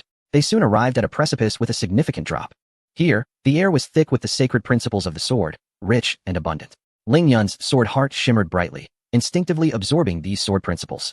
Yet, Ji Xian had no intention of pausing. The essence of his sword god king body quivered, not in response to the current sacred principles, but rather to the chaos that lay beyond the precipice. What lies across? Ji Xian inquired. Returning to my master, before us lies the path of the Sword Emperor. The path of the Emperor? Ji Xian expressed a hint of astonishment. Indeed, beyond that chaos exists a realm exclusively for the emperors, accessible only to those who have truly attained imperial status. Within it, there resides a wealth of insights from the great emperor's cultivation. The mere thought of the great emperor's insights sparked a glimmer in Ji Xian's eyes as he murmured to himself. Ling Yun discerned Ji Xian's thoughts. Master, you surely do not intend to. I shall go and take a look. Master, you must not. That path of the Emperor is forbidden even to those of the Holy Realm. The sage who spoke with me when I was 3 suffered grave injuries merely for attempting to traverse that chaos. If you proceed recklessly, Master, your primordial spirit may be severely harmed, or worse, you could lose your very soul. Ling Yun implored urgently, terrified that Ji Xian might step into that perilous domain and meet his demise. Ji Xian waved his hand, signaling Ling Yun to remain calm. Fear not. I have my own means to cope. With that, he took a step forward and vanished into the depths of the vast ocean. As he progressed, tumultuous waves surged, and thunder roared, sending shivers down Ji Xian's spine. One moment, there was a gentle stream, and the next, it felt as though he faced a tempestuous sea. Yet, amidst such a treacherous environment, Ji Xian beheld numerous cultivators upon the surface of the water. To his astonishment, most were powerful beings of the Holy Realm. Ah, senior brother. Look at that individual. Despite being of the mortal realm, he has managed to reach this point. A black-browed Taoist exclaimed, pointing at Ji Xian. The white-browed Taoist's gaze flickered, locking onto Ji Xian. Upon discerning Ji Xian's cultivation level, he was taken aback. Indeed, why is this young man surrounded by a dense sword domain? Even though he has not reached the Holy Realm, the black-browed Taoist's eyes darted. Could it be some unique constitution? The white-browed Taoist stroked his beard and remarked. That seems plausible. But which lineage does this prodigy belong to, possessing such extraordinary talent? Suddenly, the black-browed Taoist seemed to recall something. Could it be the ancient Ji family? I have heard that a prodigy named Ji Mingho has recently emerged from the Ji family, possessing a divine body seemingly connected to the sword. The white-browed Taoist shook his head. It cannot be him. I have seen him before. His talent is unparalleled. He could not have merely reached the mortal realm. Given the Ji family's resources, Ji Mingho would at least be at the quasi-holy realm by now. Moreover, the spiritual power and laws emanating from him are far from complete. I suspect he, the black-browed Taoist, was struck with a realization. Senior brother, are you suggesting he hails from the lower realms? It seems so, the white-browed Taoist assessed. With such incomplete cosmic laws, how could he step into the long river of the Sword Tao? What kind of constitution does he possess? Could it be the legendary Sword King body? The black-browed Taoist pondered, increasingly alarmed. Impossible, the Sword King body has not appeared for millennia. How could it manifest in a mere boy from the lower realms? However, this young man is certainly not an ordinary individual. He might be a genuine disciple of a living celestial. The white-browed Taoist declared. Heavens, he is approaching that chaos. The black-browed Taoist exclaimed in shock, his heart racing with dread. This young man truly knows no bounds. Believing that a modicum of strength allows him to tread the path of the emperor when he is yet to even step into the holy realm. The white-browed Taoist sighed, as if lamenting the impending fall of a prodigy. In the distance, Ji Xian approached the chaotic mist without a hint of hesitation, stepping boldly into its depths. Chapter 19. The Phoenix blesses Ji Xian, comprehending the imperial sword intent. Within the vast chaos of the void, an air of obscurity enveloped everything. Ji Xian wandered through the haze, the sound of his boots gently tapping against the ground, creating ripples that spread like water. There was no discernible direction here, only an omnipresent aura of chaos. Yet, the Sword God King body within him continuously sent signals urging Ji Xian to move forward. Along his path, he stumbled upon numerous corpses, each still emanating a terrifying aura, a testament to their formidable strength in life. Time slipped away unnoticed until a luminous screen suddenly materialized before him. This screen, resplendent with myriad colors, intertwined divine lights into a natural mural. Ji Xian gazed upward at the towering, multicolored screen, reaching heights unknown. It was surely within this expanse that his destination lay. The resonance from his Sword God King body grew increasingly intense. With a determined plunge, he immersed himself within. Upon entering, he was enveloped by a radiant glow, a cascade of colors bursting forth in a breathtaking display. From a distance, Ji Xian appeared as a celestial deity descending from the heavens, his entire being pulsating with chaotic power. Yet, within this brilliance lurked numerous lethal threats. A sharp pain coursed through him, blood staining his form as if his very body were on the verge of shattering. He gritted his teeth, his holy law perfected, and his primordial spirit immensely powerful. However, the repulsive force within the radiant light intensified. With a sudden outburst, Ji Xian could not suppress a mouthful of blood. Though his physical body was not genuinely injured, the agonizing pain radiating from his core felt strikingly real. As his life essence waned and his spirit dimmed, on the brink of extinction, sparks erupted from the fissures in his flesh. The undying heavenly fire. Ji Xian sensed its presence and, gritting his teeth, let out a resounding roar. A clarion call of a phoenix echoed, and a colossal phantom of a divine phoenix appeared behind him. The phantom unfurled its wings, enveloping Ji Xian within, shielding him from the spatial repulsion. Yet, upon closer inspection, the fleeting phantom revealed the outline of a massive skeletal structure. Could this be the very skeleton I awakened the imperial fire with? Ji Xian gazed upward at this colossal entity, reminiscent of the overwhelming phoenix bone he had witnessed while replicating the essence of Hualing Er. Bathed in the heavenly fire, Ji Xian's shattered form began to mend, albeit accompanied by the onslaught of even more potent chaotic rules. It seemed as though some arcane force sought to obliterate him from this realm. Thus commenced a cycle of near-death experiences, followed by rebirth through fire, an ordeal that spanned countless iterations. Gradually, the tumultuous rules within the space began to settle. Throughout this process, Ji Xian also traversed vast distances. After an indeterminate period, his eyelids fluttered, and he felt the urge to open his eyes. He sensed a profound transformation within himself. His true energy surged more than tenfold, and the initially faint Holy Spirit energy had thickened considerably. This was not merely a gift from the Sword God King body, but rather the essence of the imperial fire within him. Could this truly be the Phoenix's rebirth? Ji Xian slowly opened his eyes, surveying his surroundings. He found himself amidst a vast expanse of starry sky, with a magnificent palace complex before him. The grandeur of the palaces exuded an imposing aura, radiating a powerful sword intent. Behind the palace complex stood a broad starry gate, shrouded in darkness, unfathomably deep. Its destination unknown. Ji Xian rubbed his eyes and gazed at the plaque above the main hall. Tianjin Palace. The plaque bore 3 imposing metallic characters. Ji Xian could sense that within this Tianjin Palace lay a profound and formidable sword intent, far surpassing the Taishan sword technique he currently practiced. Could it be the imperial-grade sword intent? Ji Xian's eyes sparkled with fervor. No wonder the resonance of the Sword God King physique was so potent. It was the summoning of the imperial sword intent. It was time to enter the palace and explore. Boom. Just as Ji Xian prepared to push the door open, a powerful rebuff force propelled him back several dozen miles. He attempted repeatedly, yet still found himself unable to gain entry. This was not the chaotic turbulence he had encountered earlier, but rather a rejection based on cultivation level. Well, it seemed his current cultivation was insufficient. Outside, numerous fragments of Imperial Sword Intent drifted about. He should absorb those first.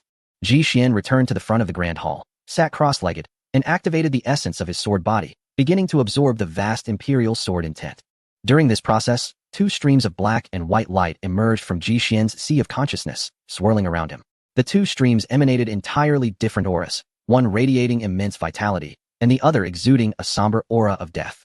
The sword intent of life and death gradually reached completion as Ji Xian cultivated. Having undergone countless experiences of life and death upon entering the chaos, he realized the profound effect of comprehending this life and death sword intent. Before long, the sword intent reached a state of great perfection, and Ji Xian had fully comprehended the sword intent surrounding the main hall. This powerful sword intent far exceeded the sacred grade sword intent flowing within the river of sword paths. It could be said that now, with a mere flick of his sword, Ji Xian could unleash an overwhelming imperial might capable of obliterating the heavens and the earth. It was time to depart.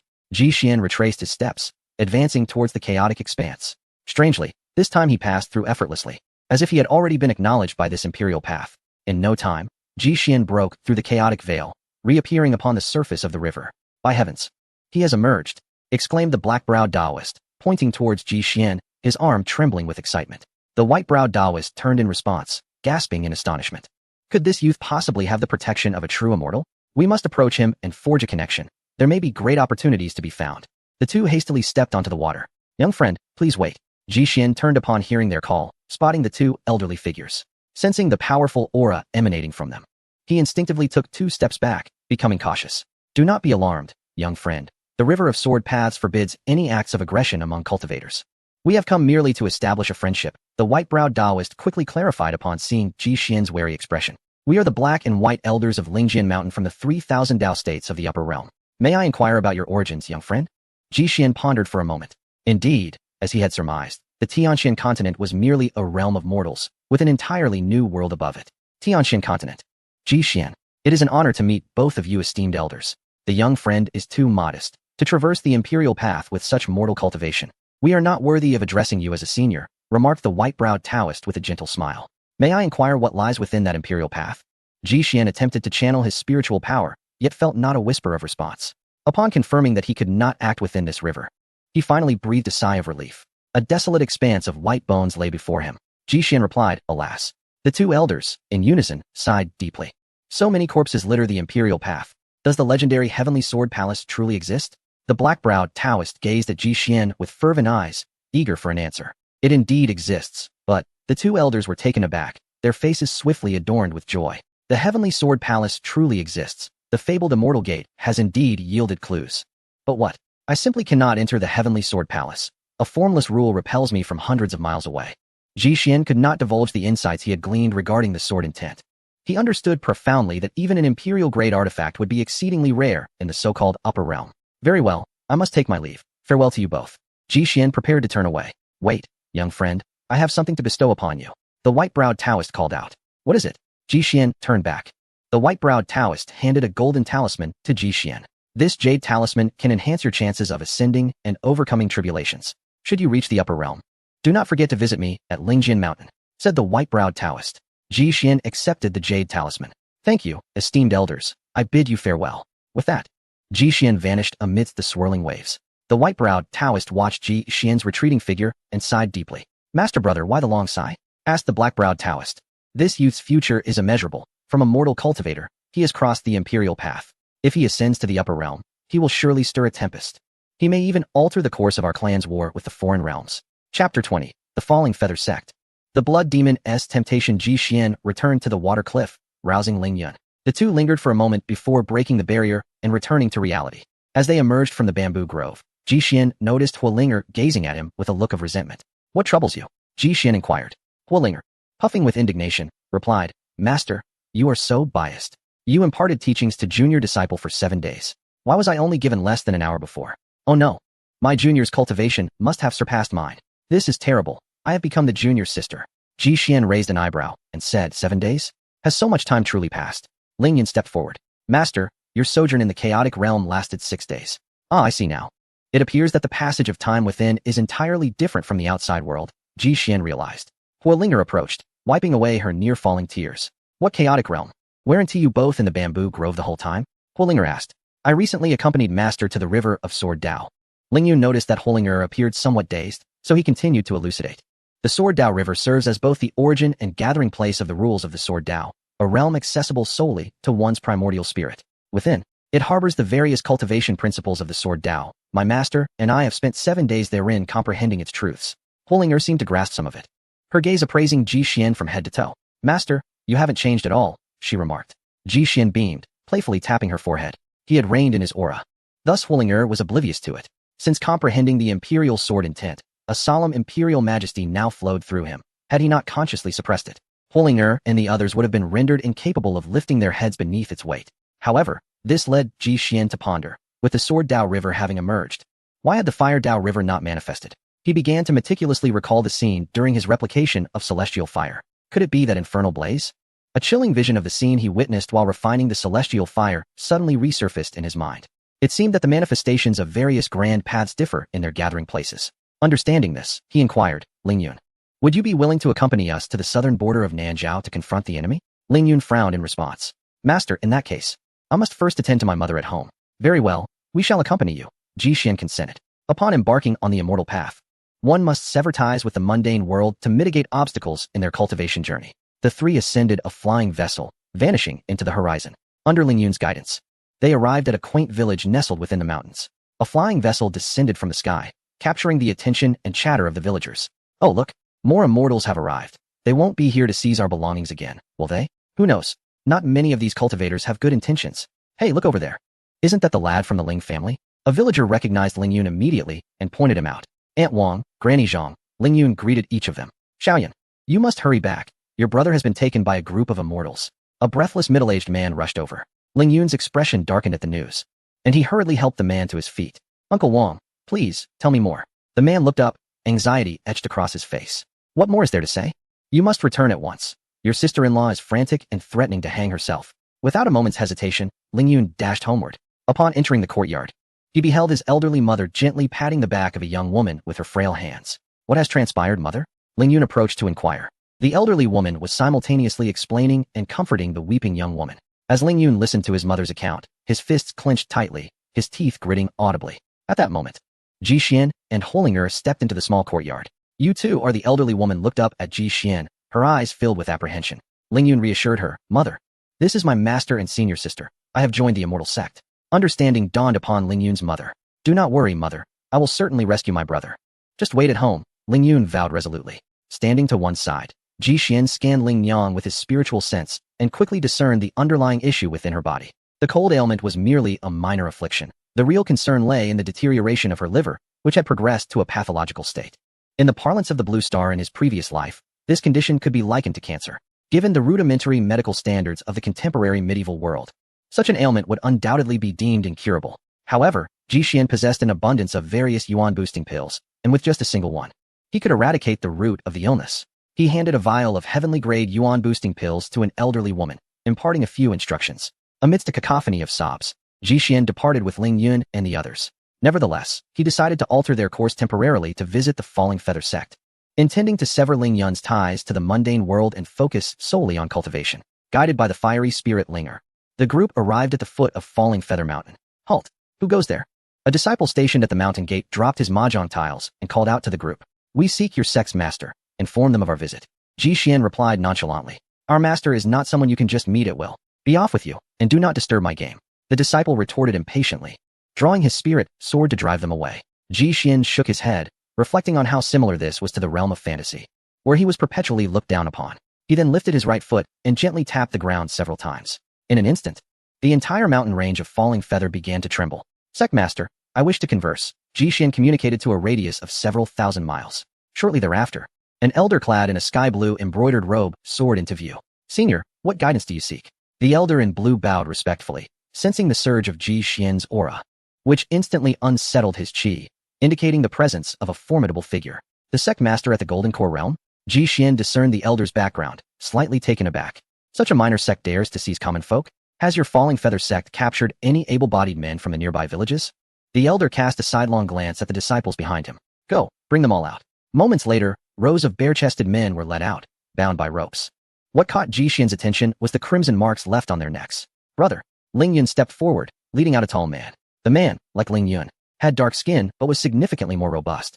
Ji Xian activated his fiery eyes to examine the red mark on Ling Yun's brother's neck. Blood from the witch clan had been injected into his body. Through the mark, Ji Xian clearly perceived the witch blood coursing through his veins. It was evident that this blood had been forcibly introduced.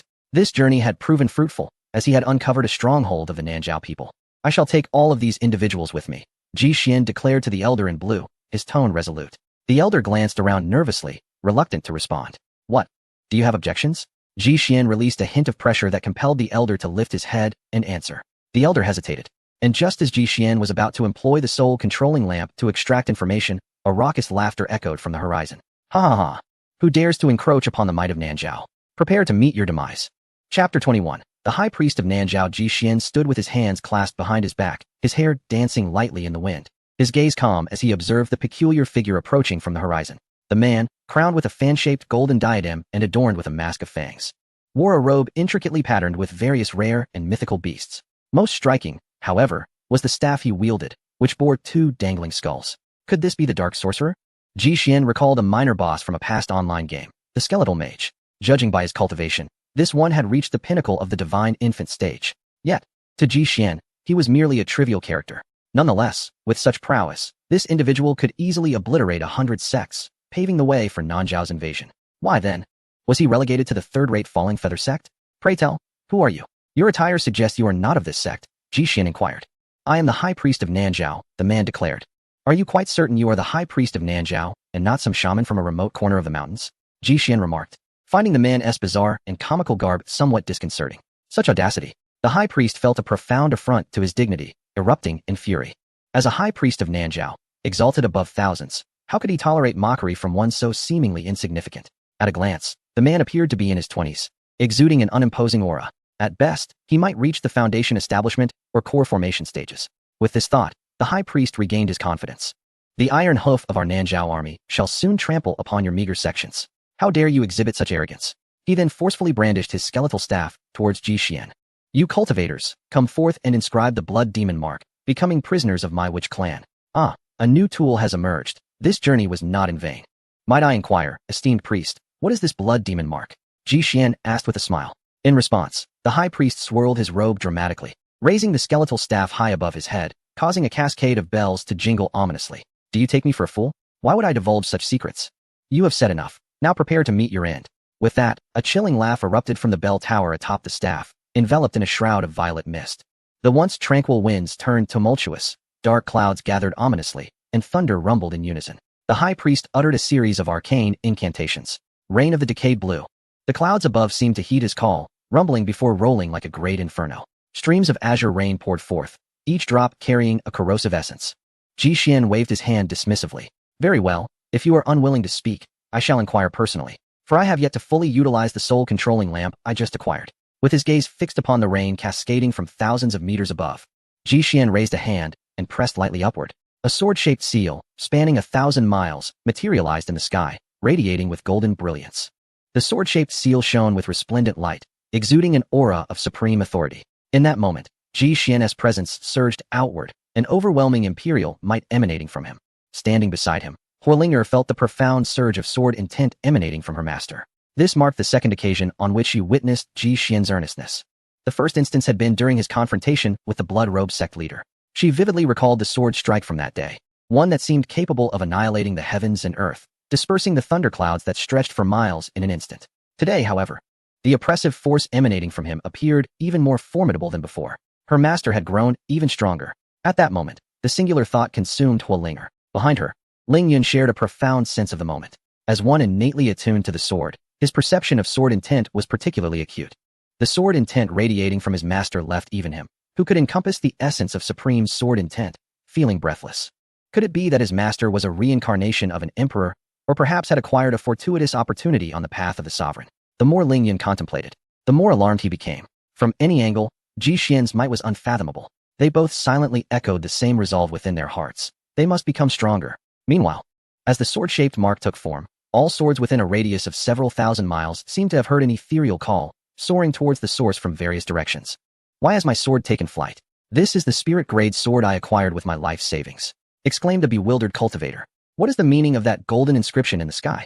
Even my butcher's knife is now uncontrollable, whether they were cultivators or common folk. All manner of bladed instruments surged towards the horizon. In an instant, an array of swords and knives formed a chaotic whirlwind, obstructing Ji Xian and his companions from above. How dare these mundane tools interrupt my divine reign? Who are you? The high priest's expression turned pale with terror, and he hastily retreated, his trembling lips struggling to articulate words. As a national priest, his most formidable skill was summoning rain and thunder. Yet, the tempest he conjured, imbued with immense power, could even shatter formidable defensive formations. Little did he expect that a young man clad in white would emerge today, dismantling his rain formation with mere scraps of metal. I must flee and report back. There are uncertainties within Jinzhou. Just as this thought crossed his mind, the high priest conjured a piece of azure talisman paper. Preparing to escape. Did I permit you to leave? Ji Xian stepped forward, his hands sweeping through the air, unleashing a blazing palm imprint that blotted out the sky. The teleportation field formed by the talisman was instantly shattered, and as the flames surged toward him, the high priest found himself paralyzed. Ah! He cried out. Captured by Ji Xian. The soul control lamp, a small lantern of dark azure, materialized from the void, swaying gently and emitting a mist of azure and white. Search this priest's soul. A flash of brilliance enveloped the lamp's wick, and the high priest's eyes turned white as he spewed forth a torrent of blood. He struggled fiercely, willing to burn his essence to resist. Yet, before the might of a true sacred artifact, how could a mere divine infant realm practitioner hope to defy it? In a short while, waves of memories flowed into Ji Xian's mind through the soul control lamp. Storage ring, frontline secret report? Following the priest's memories, Ji Xian accessed the storage ring he carried. After some time rummaging, he uncovered a formation diagram and a stone tablet. The formation diagram appears to delineate the distribution of power points of the Nanzhao within Jinzhou, while the stone tablet chronicles the assault routes and formations from recent battles, including accounts of the blood demon charm. Ah, so you, my young friend, are quite the leader, possessing a wealth of knowledge. Ji Xian remarked with satisfaction as he patted the priest on the shoulder. Upon examining the stone tablet closely, a small line of text captured Ji Xian's attention. Is there, within the ranks of the 100 sects leadership, a traitor? Ji Xian read the line, rendered speechless. He felt as if he had unwittingly stepped into a spy thriller, where two nations are embroiled in conflict, with informants lurking among the grassroots and traitors within the upper echelons. Thus, the struggle between Jinzhou and the Nanzhao has devolved into Nanzhao's own power play. However, the text concluded without revealing the identity of this traitor. Yet, Ji Xian remained unfazed. Identifying the traitor would yield no recognition.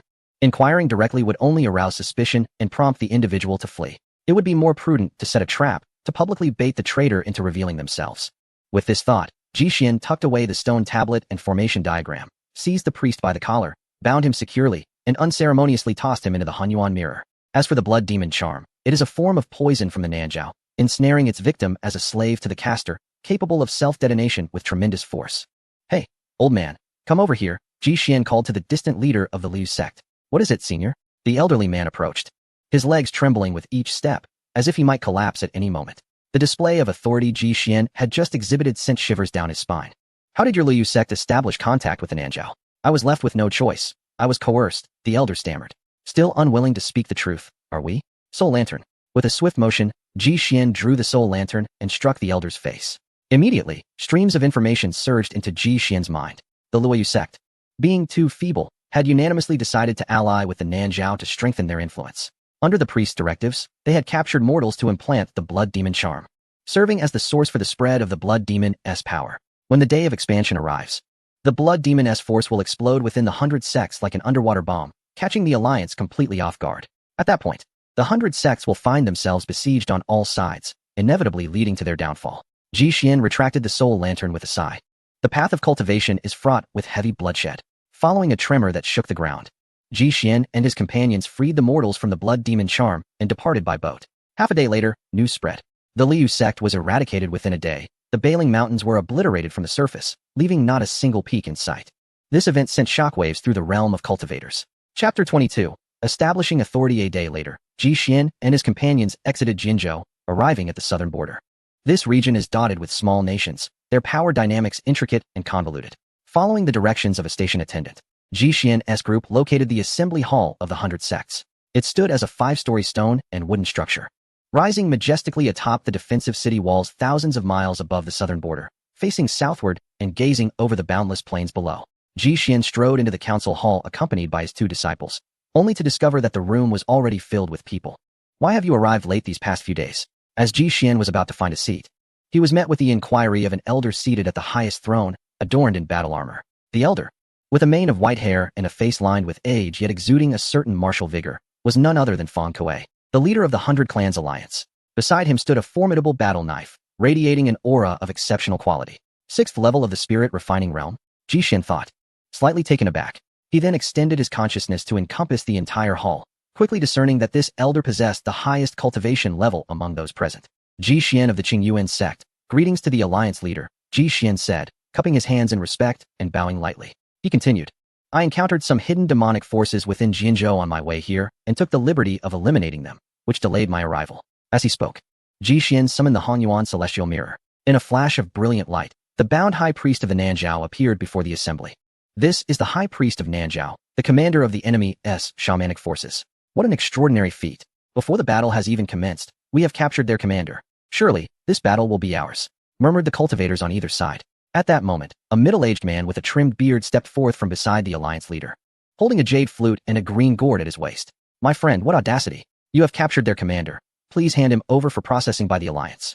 Ji Xian cast a meaningful glance at the man before shifting his gaze back to the alliance leader. The leader, his eyes half closed, showed no reaction. Why? Ji Xian inquired, prompting the middle-aged man to momentarily falter, anger flickering across his face. Are you questioning me? This is an order from the alliance. You are obliged to hand over the captured commander. Ji Xian smiled radiantly and waved his hand dismissively. Gentlemen, to speak candidly, this individual was not captured by me, but by a senior from Jinzhou, who entrusted him to me.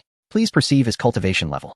With a flick of his finger, Ji Xian unsealed the high priest's dantian. An overwhelming aura surged forth. He is, in fact, a perfected spirit infant realm cultivator, a priest specializing in thunder magic. I can feel his energy making my chest tighten. Had the alliance leader not been present, we would have been annihilated. The revelation of the high priest's cultivation level stirred a tempest of awe among the assembled cultivators. Who could have possibly captured such a figure? Disregarding the murmurs of the crowd, Ji Xian produced a sharp blade from the void. Colleagues, please heed my words. This individual was defeated by a senior from Jinzhou and handed over to me.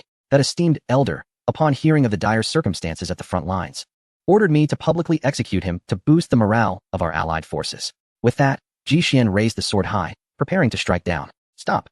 The middle-aged man beside the alliance leader shouted. Yet Ji Xian did not relent. A swift arc sliced through the air, and a bloodied head soared upward, landing upon the ground. At this moment, the leader slowly opened his eyes, meticulously scrutinizing Ji Xian. After digesting Ji Xian's words, he contemplated the experts in the divine refinement realm from Jinzhou and its surrounding factions, and his understanding deepened. You, the middle-aged man exclaimed, exasperated. Fellow Taoist, you have gone too far. Ji Xian replied in an unperturbed manner. I sacrificed this individual for the smooth deployment of our friends from various sects. Where lies the fault in that? The middle-aged man cast a sidelong glance at the leader, realizing that the latter showed no signs of protest, thus acknowledging the impulsiveness of his actions. He reined in his emotions, striving to maintain a calm demeanor as he inquired, Fellow Taoist, you have slain him without extracting the necessary intelligence. Rest assured, everyone, this individual is a South Zhao cultivator operating undercover in Jinzhou, having confined his activities to the inner circles for many years. He possesses knowledge only of the distribution of minor demonic factions within Jinzhou, and I have already entrusted his handling to other sections. I believe it will not be long before the demonic forces associated with Jinzhou and South Zhao are purged. The middle-aged man wished to say more, but was abruptly interrupted by Ji Xian. And may I ask your name and the faction you represent? Chen Hong of Tianluo City. The middle-aged man retorted with a roll of his eyes. I have met you, fellow Taoist Chun, Ji Xian replied with a cheerful smile. Fish, come bite the hook. He mused inwardly, as many of his suspicions had been confirmed. Well then, let us not linger on unnecessary talk. Let us arrange the subsequent actions. The leader declared as he rose. As Chun Hong departed, he glanced at the leader, a flicker of confusion crossing his eyes. Soon after, Ji Xian found his seat next to Lu Yi, the leader of the Qingyuan sect. Greetings, fellow Taoist. You have grown stronger, Lu Yi remarked. The last time Ji Xian had been at the Qingyuan sect, the aura of the divine infant realm was still quite apparent around him. Now, however, Ji Xian exuded an inscrutable depth, one that was impossible to fathom. Ji Xian smiled gracefully. You flatter me, fellow Taoist. After a moment, Chen Hong began to outline the agenda for the meeting. Following our recent battle, we have suffered repeated defeats, and many areas near the city walls have been invaded by South Zhao. Fortunately, through the collective efforts of our sects, the situation has not worsened. With only a few remaining infiltrators at the grassroots level, we gather here today to allocate the cleansing tasks for these regions. He gestured to a map. revealing a total of 113 areas, including but not limited to small nations, towns, and mid-sized sections. Colleagues, please feel free to choose your respective locations. Ji Xian examined the map behind Chen Hong, carefully contemplating the formations depicted. This is. Ji Xian noticed a marked location on the map indicating a South Zhao demonic infiltration point, surprisingly labeled as the Fire Nation. This was becoming increasingly intriguing. He cast a sidelong glance at Huolinger. Linger, do you miss home? Upon hearing Ji Xian's words, Huolinger's beautiful eyes dimmed, seemingly engulfed in sorrow. Seeing this, Ji Xian did not hesitate. He stood up and submitted a request, departing with his 2 disciples. The Lord of the Grand Hall observed the departing figure of Ji Xian, a hint of a smile gracing his lips. The next destination, the Eastern Wilderness Fire Nation. Chapter 23. The Fire Nation, the spiritual vessel, flashed across the sky, leaving behind trails of azure remnants. Master, the colossal city ahead is the imperial capital of the Fire Nation, exclaimed Huolinger, her beautiful eyes sparkling as she pointed toward a city nestled behind a mountain range. Ji Xian followed her gaze, beholding a magnificent city perched upon the mountainside, fortified by the treacherous peaks behind it. Its geographical layout bore resemblance to that of the Qingyuan sect, yet the scale of the Fire Nation's capital far exceeded that of Qingyuan. Ji Xian's gaze sharpened as his vast divine consciousness expanded outward in a spherical form, reaching several thousand miles before halting. This was sufficient to encompass the entirety of the Fire Nation's capital. He detected 37 individuals at the Divine Infant Realm and 1 at the Half-Step Refining Spirit Realm, alongside 3 conspicuous strongholds of demonic influence, with others concealed in the shadows.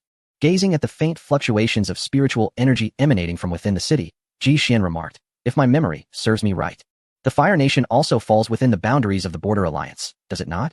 Indeed, Huolinger affirmed. While the 100 sects of Jinzhou are in proximity to the southern New Continent, they do not directly overlap. Between them lies a narrow corridor, which serves as a passage for various powers along the border. This region is predominantly populated by trade cities of significant importance, prompting various factions to unite with the 100 sects in resisting the South, with the Fire Nation being among them.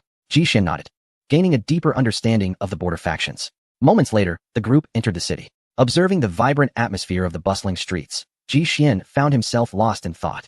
This was his first experience wandering through a mortal marketplace since arriving in this world. He promptly resolved to seek out an inn for a much-needed respite, as the trio had been tirelessly traveling for half a month with little rest.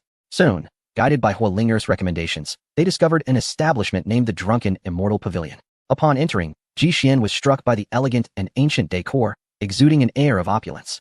The patrons were predominantly nobles and affluent young lords. Ji Xian tossed a pouch of spirit stones, and the attendant promptly escorted them to a private room. Inside, the room was adorned with exquisite flowers, and the dishes presented were a feast for the eyes, tantalizingly beautiful. Just as Ji Xian and his companions were enjoying their drinks, a commotion erupted outside their private chamber. I am not affiliated with the 7th Prince's faction at all. What on earth do you want from me? A furious male voice could be heard, berating an unseen adversary. The 17th Prince, the words are not yours to dictate. We possess ample evidence of your visit to the 7th Prince's chamber yesterday for a lengthy discussion. Another male voice retorted, its tone unyielding. How dare you? The 7th Prince is my elder brother. Am I not allowed to simply share a cup of tea with him? The 17th Prince spat back in rage. The 1st Prince is also your brother. Why do you not seek him instead? Came the sharp retort. How dare you? The 17th Prince cursed vehemently. Huolinger, seated in the private room, appeared entranced by the exchange. Ji Xian noticed her expression and inquired, what is it? Do you recognize them? Indeed, master. The 17th Prince is my elder brother, and I am the 19th. She paused, contemplating, perhaps I should handle this myself. Ji Xian raised his wine cup and took a delicate sip. It was merely a dispute among the younger generation.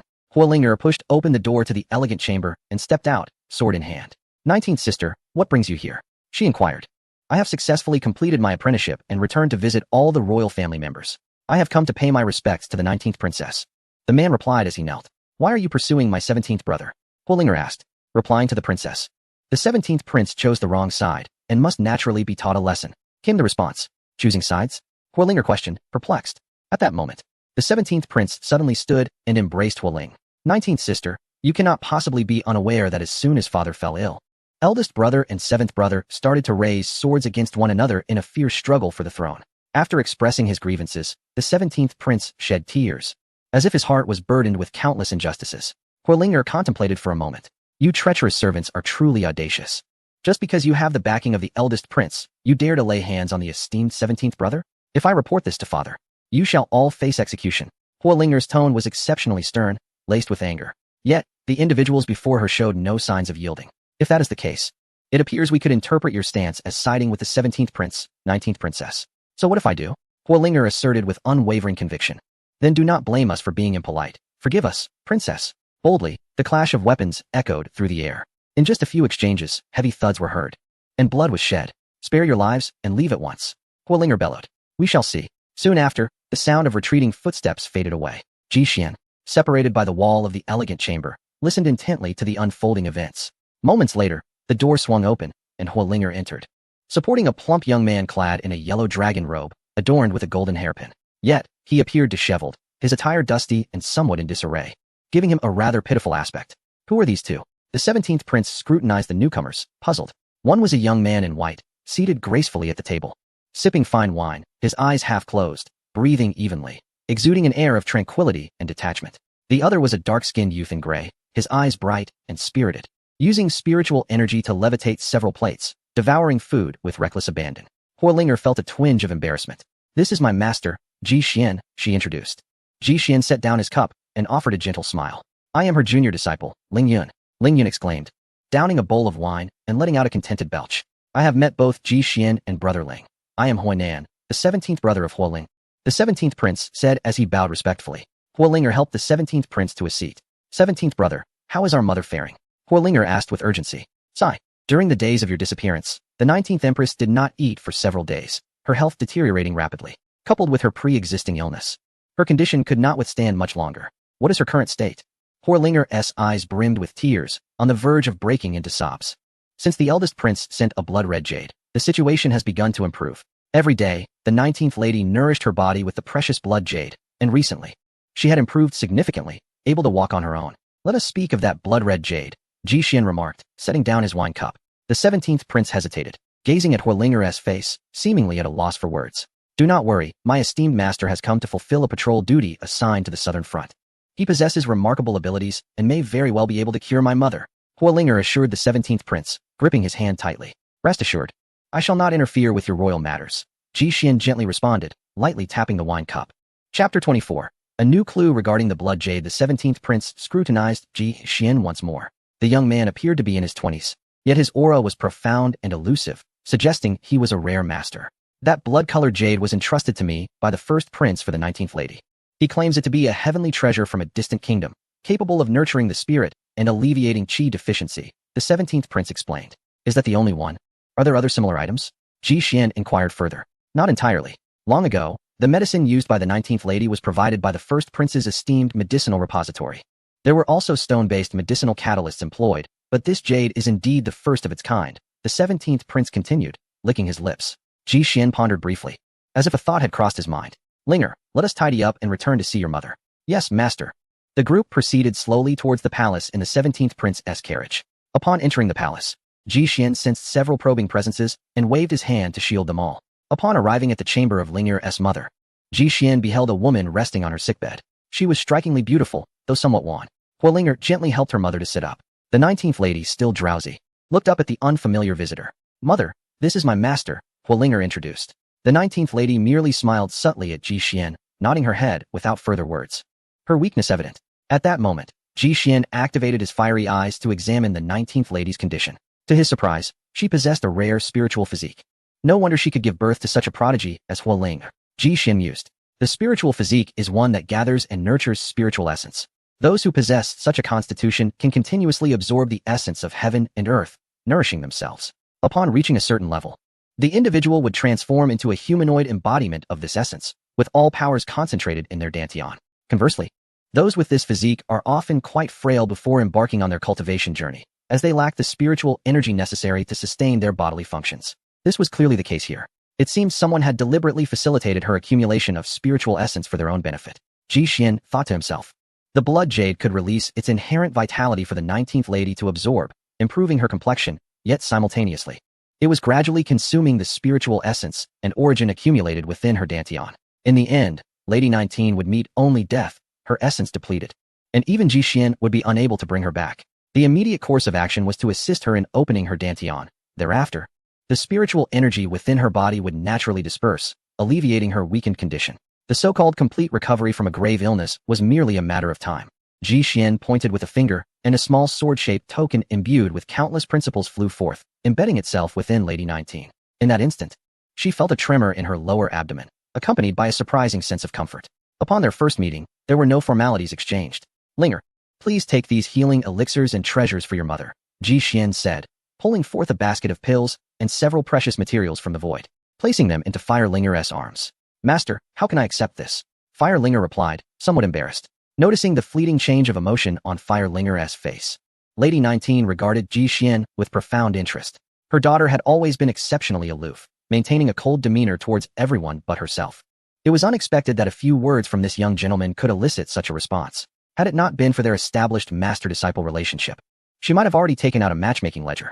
Linger, your master is acting out of kindness. You should graciously accept it on behalf of your mother. Lady 19, a person of decorum, did not